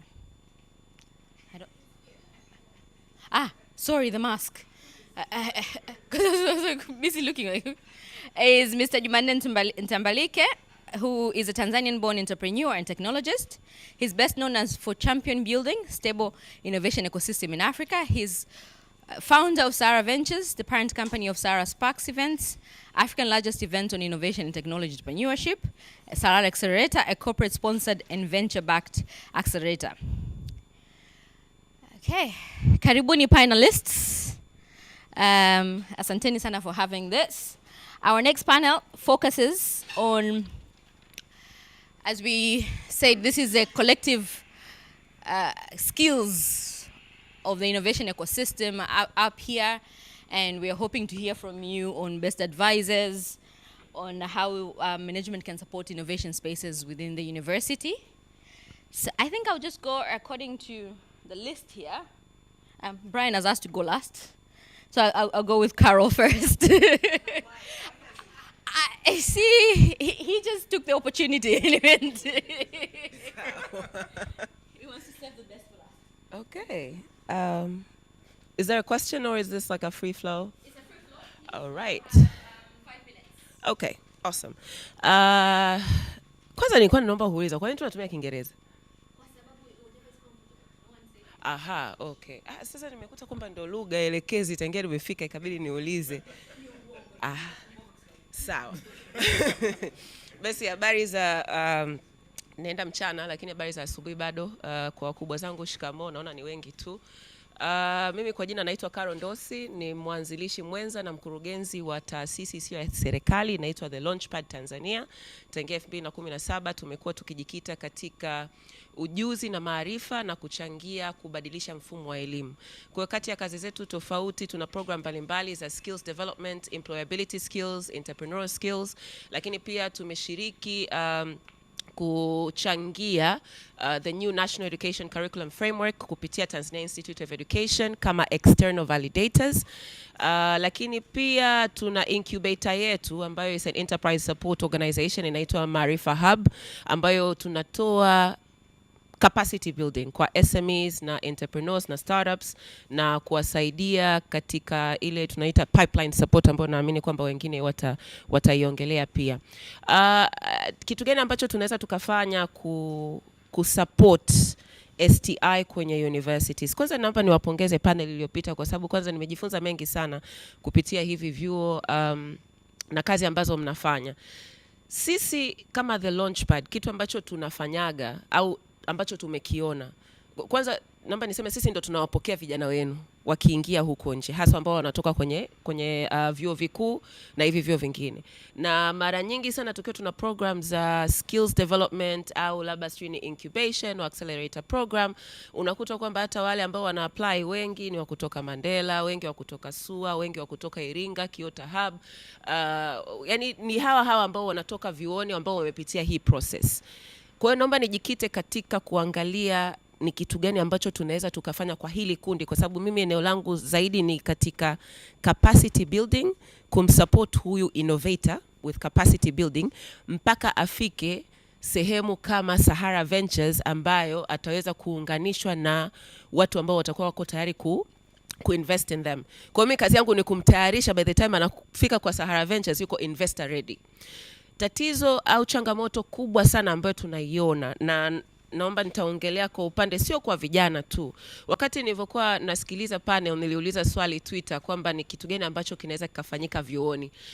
Kati ya comments ambazo zilikuwa zimekuja wakawa nasema kwamba tatizo moja hapo ni kwamba vyuo vinasema kwamba wanataka kufundisha ubunifu au wanataka kufundisha ujasiriamali, lakini hawa walimu they have no clue kuhusu ujasiriamali au ubunifu. Nikajiuliza, kwa hiyo ina maana kama mimi nataka kujifunza ubunifu, should I have to learn from a fellow innovator? Perhaps that's a debate that we need to have. Kwa sababu mimi binafsi siamini kwamba haswa kwa upande wa capacity building kumwezesha mjasiriamali au innovator kuwa na the 4 C's: communication, creativity, critical thinking and communication. Nimerudia hapo, complex problem solving. Yes. Sihitaji kuwa mjasiriamali kumfundisha hivi vyote. Lakini mimi the fact kwamba ni mjasiriamali vinanisaidiaga kuwa na mifano hai kwenda nayo wakati nafundisha, nisema kwamba hivi na hivi na hivi.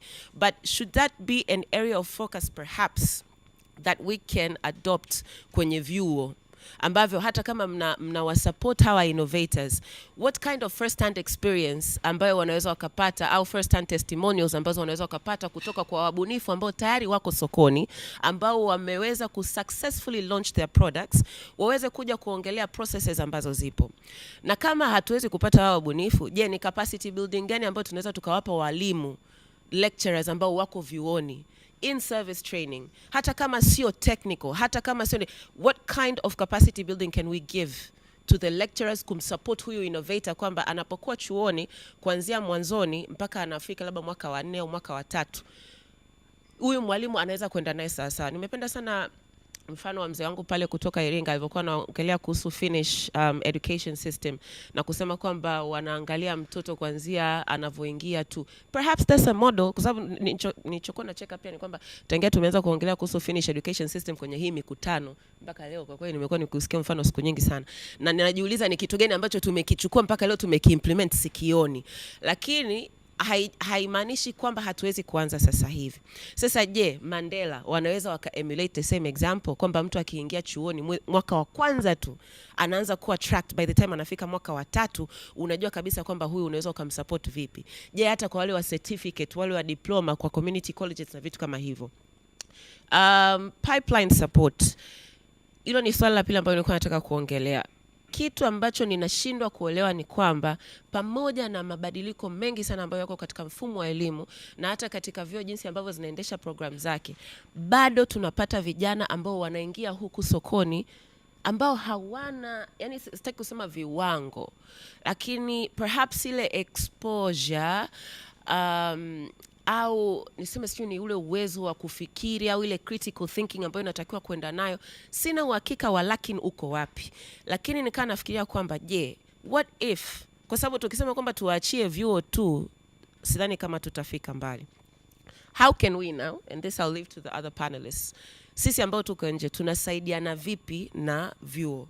Is there a way that perhaps mkiwa mna program sisi tunaweza tukaingia mwanzoni kabisa, tukaanza na nyie tukaenda sawa mpaka mwisho? Kwa sababu as much as you are a knowledge institution, an academia institution, as much as you can invest so much in your resources and knowledge based resources, mwisho wa siku I believe kwamba even the private sector, we have so much to contribute, and perhaps we are more at par with what the labor market needs or what the market is dictating. Kwa sababu kitu ambacho ndo hicho ambacho teknolojia inaenda inakuwa kila siku. Mimi ukiniambia hapa ni muombe mtu aongee kuhusu AI probably kutoka chuo hataweza kuielezea vizuri kama ambavyo ataweza kuielezea Jumanne. Why? Because he's keeping up with emerging trends. Sasa how can we as other organizations support host institutions, these academic institutions, to keep up with emerging trends, considering you are not the one who is practicing? Yeah? Kwa sababu practice is what is important. Failing and doing and failing and doing it again and failing and doing. University inaweza isiwe na hiyo opportunity, lakini nitaachia the concept of sandboxes. Nafikiri Jumanne ataweza kuiongelea vizuri. Naomba niishie hapo, nilikuwa nimepewa dakika 5, lakini nilikuwa pia nataka kuachagiza Mandela Institute na ile comment ya milioni 3. Nikaa najiuliza kama milioni 3 kutoka COSTECH ilikuwa haitoshi, je, Mandela walifanya nini kuongezea?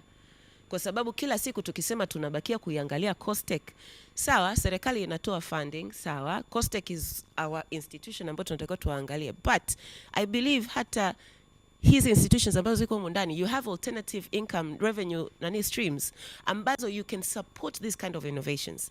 Na kama ndo hivyo, tusichukue, kwa sababu pia kuna malalamiko huko mitaani kuhusu issue ya patent hasa kutoka vyuoni and the kind of support that you guys give to innovators na the way inavyosemekana you capitalize on ile percent ya kwamba okay, it's a product that we've supported you with, but sisi tunataka 60%, wewe chukua 40%.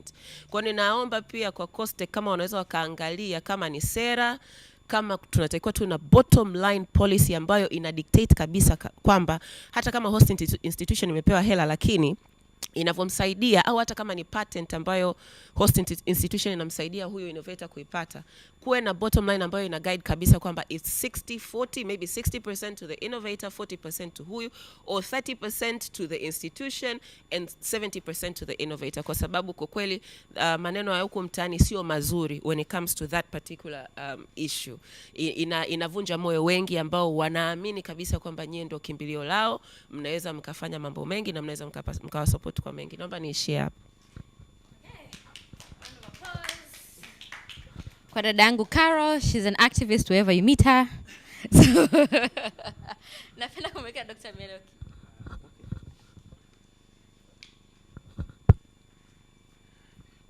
Asante sana.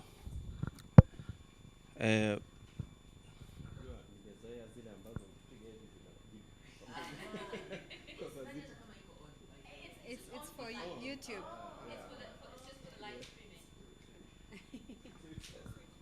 Yeah, so mimi najiuliza, okay, was I the right person to be in this group? Or should I have been in the previous group?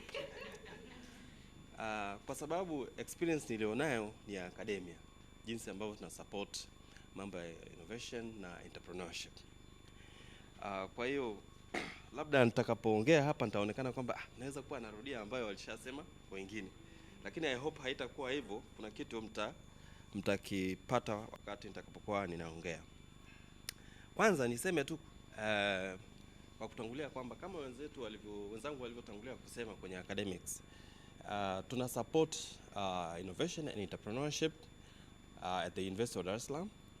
We have a very relatively well-developed institutional framework for supporting entrepreneurship. We have a good university vision which puts entrepreneurship at the forefront of the things that the university should achieve by 2061. And we have an institutional mechanism like the University of Dar es Salaam Innovation and Entrepreneurship Center, which supports students with general skills on entrepreneurship. And it also incubates students who have good ideas that can be developed into some kind of useful innovations. And of course, as a university, we are academicians. We support research as a way of supporting innovation generally at the university, but also across the country, since our products are, some of you are university students, so you must have been to some university, and therefore you learned something from the university which you are now trying to apply or trying to improve on to be a better entrepreneur or innovator. So that is just generally. However, I want to base my talk on how best to train entrepreneurs. What is the best way of training people on entrepreneurship and even innovation? This is a big question, even in academia.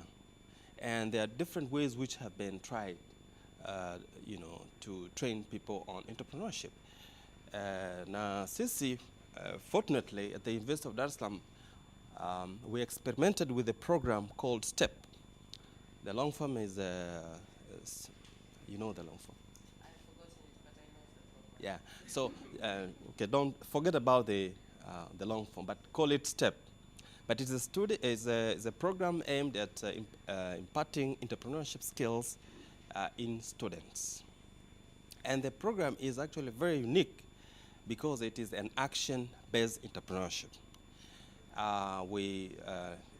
The way we implemented the program was that you would have a group of 50 students, and these students are introduced to some concepts of entrepreneurship and innovation. The emphasis was on entrepreneurship, and there's always a debate about which one is bigger. Is it entrepreneurship or innovation? And which one contains the other? But that's a debate for another time. So this group of students, 50 of them, will be introduced to some concepts on entrepreneurship. And then they will be asked to form a business as a group, a team of 5 to 7 people. So they would form a business, and we call that an enterprise. Okay? So they choose the product they want to specialize in during the training, and that becomes their business. The idea is to help them, to help students learn from actual actions, and that's why the program is called Action-Based Entrepreneurship Training. And so students establish a business of their own choice, and they do different things that any entrepreneur would do. Every time they take some action to develop their business, they will come back to class and get additional concepts, but they also reflect on the learning that they have gained from the program, from the actions that they have taken. The program covers a total of 12 topics, 12 subjects, and it runs for 12 weeks. So, for example, if they learn, they are exposed to concepts of marketing in one of the classes, then the next time they come to class, they will each group will report on how they have applied the concepts and what challenges they have encountered in trying to apply the concepts, and then there will be advisors to tell them, if you encounter that challenge, how did you solve it? And there will be a lot of sharing of experiences, and the advisor will just guide the discussion and the debate on the best way of dealing with different challenges that entrepreneurs encounter. And at the end of the training, which is 12 weeks, they will then present a business plan, because all along, whatever they are being taught has to feed into the business plan that they are preparing. So at the beginning, they are told, okay, you establish a business, you learn from the business all during the 12 weeks, but at the end of the training, you have to have a business plan which contains your experiences, your lessons, and so on and so on, and to reflect on. So, and the other thing that the program used to do was to give students startup capital, which is not a lot of money. It was like $100 when we were piloting this program. So that is the money they would actually use to start this business. So that's a small amount of money, but for students, especially at a university, that's free money. They can use it to do something, And the idea is that they learn from the actions, the actual business actions that any entrepreneur or any business person would do or would perform. So they will be given this initial investment, and they are asked to return the money at the end of the training, along with the business plan. Okay. So then they have the 12 weeks to do whatever they can to run the business as profitably as they can, or at least prevent losing the money, because then at the end of the training they will be asked to give back the money. So then they will be, during the process, they will learn and get feedback every day and so on until the 12 weeks are over. And then they have to make an overall presentation. Everybody presents their business plan and also give back the money for those who have the money, have managed to make sure that the money is not lost. For those who lose the money, they are not punished because they are told that, okay, that is actually what business means. You know, if you don't make smart decisions, you will lose, okay? And so we clap hands and pat them on their back and encourage them to try to make better decisions next time when they are doing their own businesses. And we've come to learn that that's actually very powerful because we implemented research, both quantitative and qualitative, to determine the effectiveness of the program. And we found that that is very, very effective. And we have followed up with qualitative research, and our publications came out late last year, to find out how the program transforms students. And one of the things that students used to say is that experiencing running a business is more than a teacher can do, you know, doing things. So, and businesses will be things like, for example, selling, having fruits and trying to sell fruits on campus, or buying, a few bottles of water, cartons of water, and try to sell them. So then they have to walk around and try to tell, like my sister here, hey, please, I'm selling water. Would you want to buy some water? You look like you're thirsty, and so on, and so you feel fresh. You can have it. You know, and so some would buy, some would say, no, I don't need it. And that will, for students who are fresh from school, they have never had any experience with business. That's a big lesson, you know, that you can be rejected, your product can be rejected, and you just have to keep going, you know. That you can also have a nice language to persuade your customer, and you sell, you know. And they told us that, so that experience is very, very helpful and useful.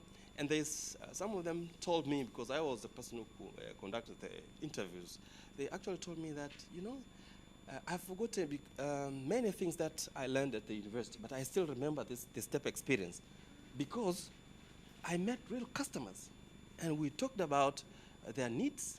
They did not want to buy my product, and they gave me suggestions what to do and so on and so on.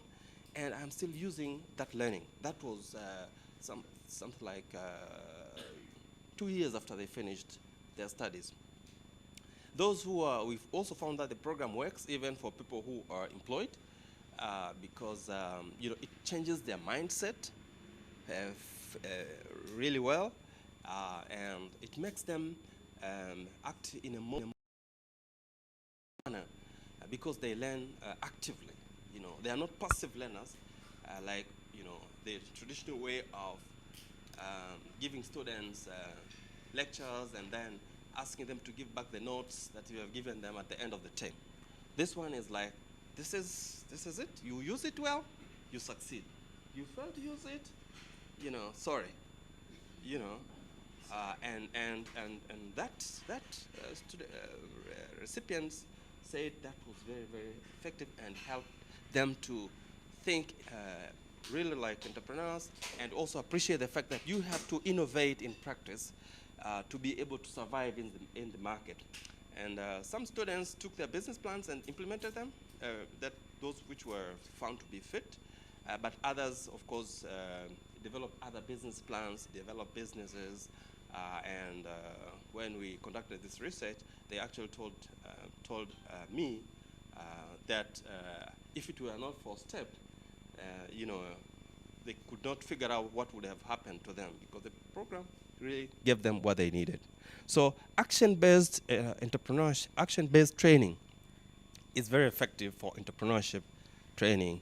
One of the challenges with this program is, and we are now investigating, is whether this learning can be applied in the context of innovation, especially technological innovation.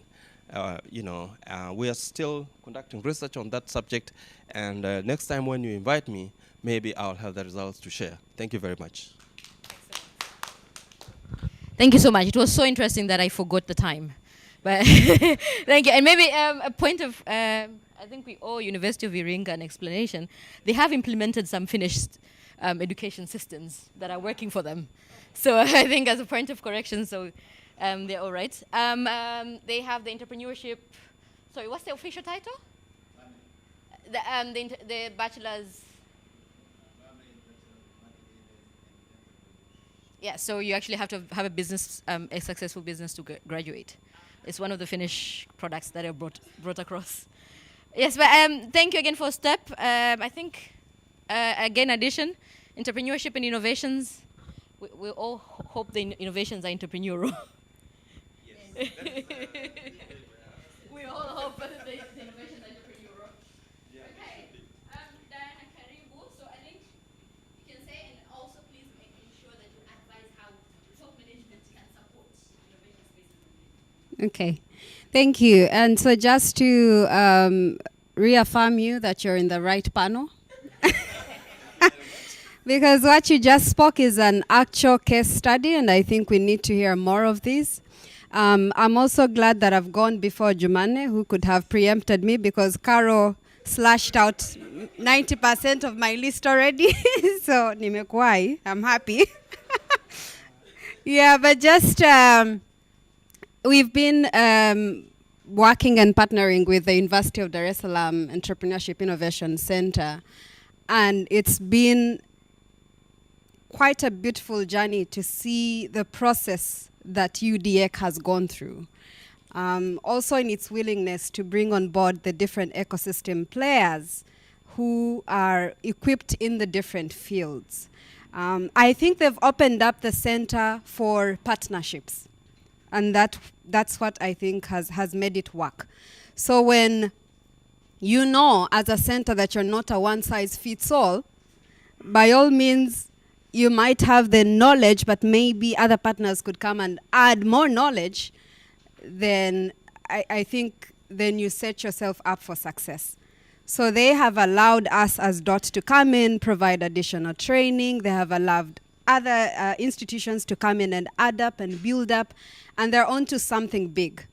Now, I want to speak for the rest of the universities, but that's just the experience I have for the University of Dar es Salaam Entrepreneurship Innovation Center.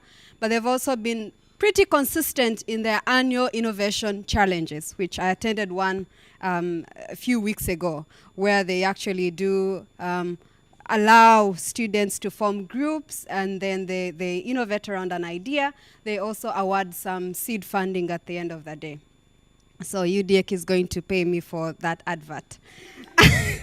Yeah, but yeah, so just a few things that are observations, but also the ideas that I do feel are worthwhile exploring.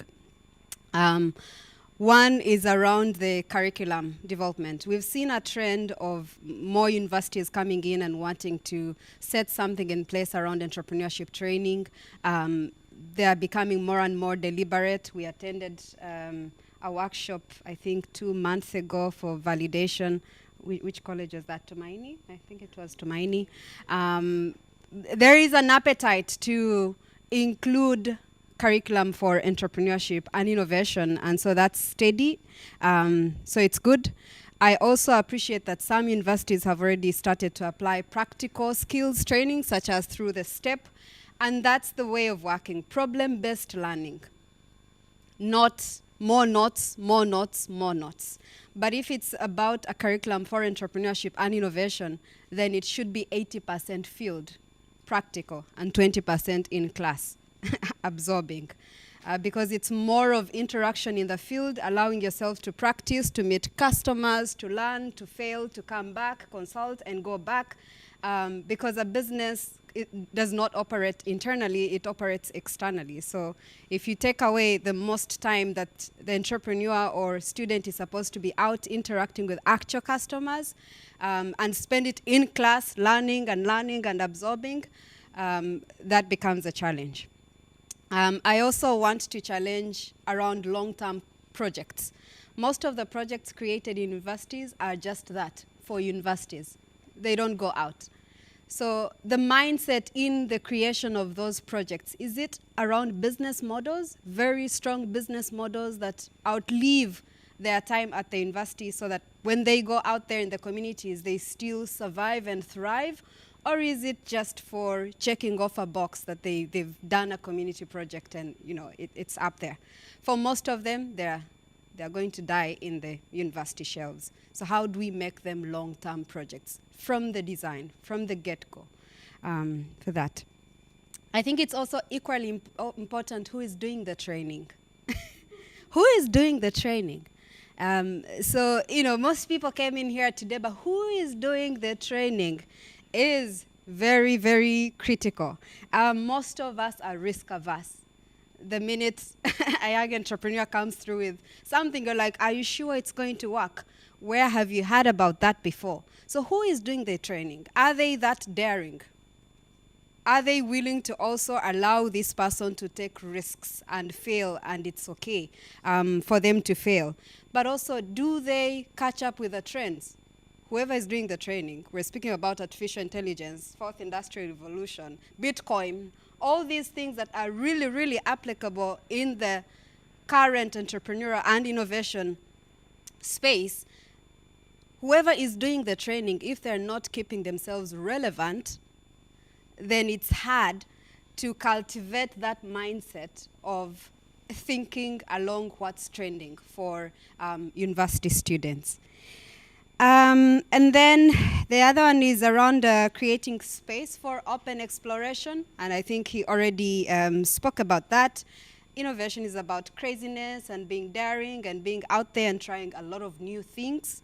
And embracing failure. I heard Jumane nod a bit, a lot about that. Can failure be a learning outcome?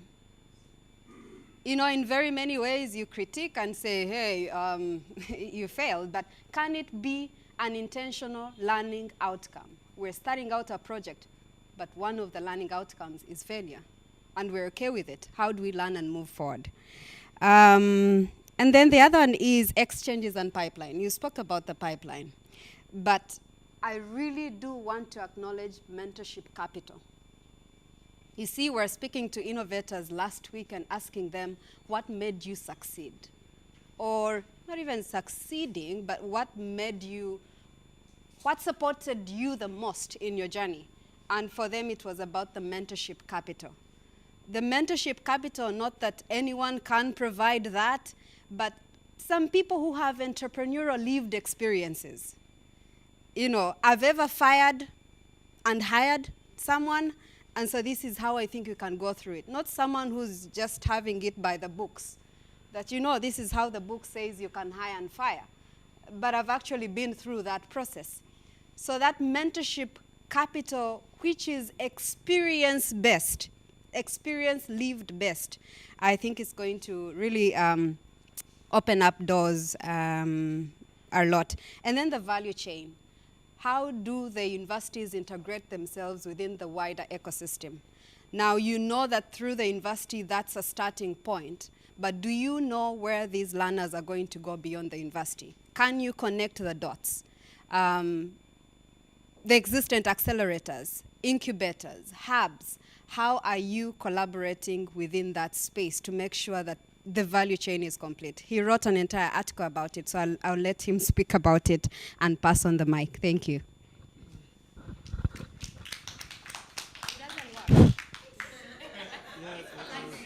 Test 1, 2. It's just a live stream mic. Okay. That sounds like a real prank. Sawa sawa. Jamani, tusimame kidogo, ile chai ilikuwa nzito. Let's freshen up. Ndio hii ndio itakuwa kuna watu wa Iringa, team entrepreneurship, team academia. You can draw a number, you can do anything you want, just to feel a bit fresh. Tusisinzie, discussion ni muhimu sana. We need to take these insights. Now you know they'll listen to me the most. Yeah. Strategy. I'm planning to run for something. Sawa, habari za asubuhi jamani. Kwanza I'm very happy. Let me be selfish kidogo. Naona timu yangu ya DIT ipo. I'm a very proud DITian. Sijasoma pale ila tunafanya a lot of good work to address some of these issues ambazo tunazizungumzia hapa. Lakini I think this is a very good platform na nitawaambia kwa nini. Few months ago tulipata kazi ya GIZ ya kufanya kitu kinaitwa University Innovation Promotion Program at Nelson Mandela University. We are supposed to do a crash course to support lecturers to become coaches, to introduce them to tools and resources that they can use to support students for tech transfer and research commercialization. So we talked about a lot of things, but also we are supposed to do a small study to gather insight of those people we are training. So the first question we asked them was, what do you think will be the biggest obstacle for everything that we've trained you to happen? And their answer was very simple: management to say yes. So you can understand how powerful this audience here. Hii ndio audience ambayo itaweza kufanya transformation chuoni. Watu wote mnaona hapa, they're very strategic, ni decision making people kwenye hizi academic institutions.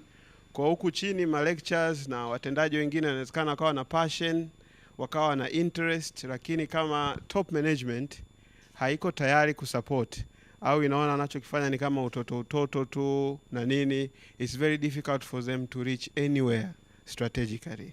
Kwa kwanza tungependa kuwapongeza COSTECH for setting this up, kwa sababu itawasaidia sana hawa watu wengine chini ambao wanahangaika kupush this agenda. Another thing which is very, very important, I have a bit of a small story with this room. So actually Brian did procurement for these rights. Wow. Yeah, 9 years ago. And they're still functioning. Sasa, except this one, I don't know what happened. Kuna mtu labda alikuwa anataka kuwa Elon Musk kidogo. Unaona. Sasa basically it's not about him procuring these rights. Miaka 8 au 7 iliyopita we started something called Buni Internship Program.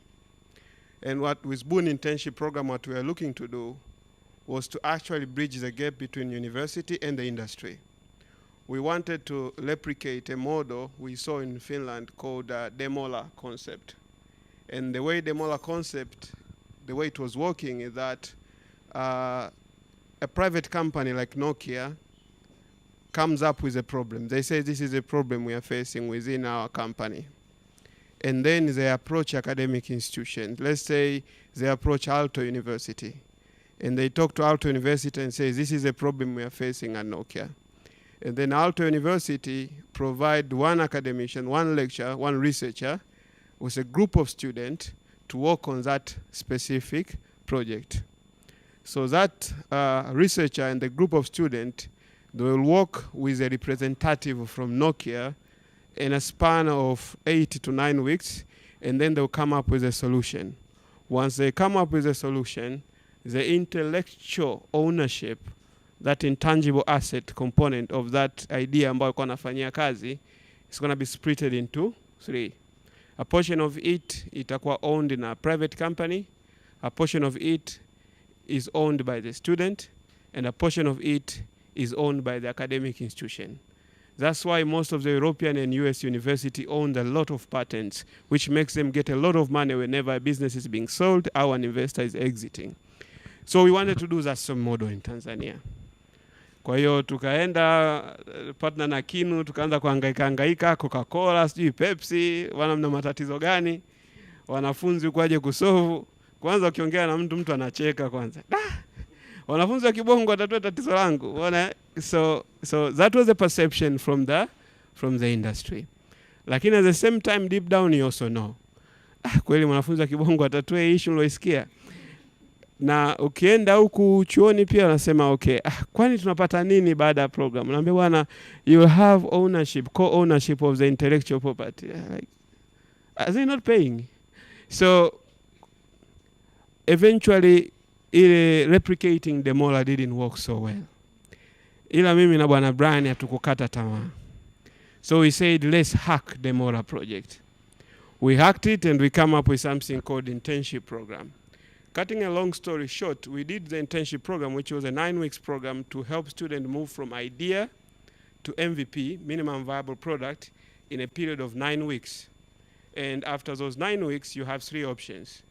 You can either commercialize your innovation as a student, you can contribute to an open knowledge community as an open source project, or you can use that project as academic prerequisite for you to get your final year's marks or something like that.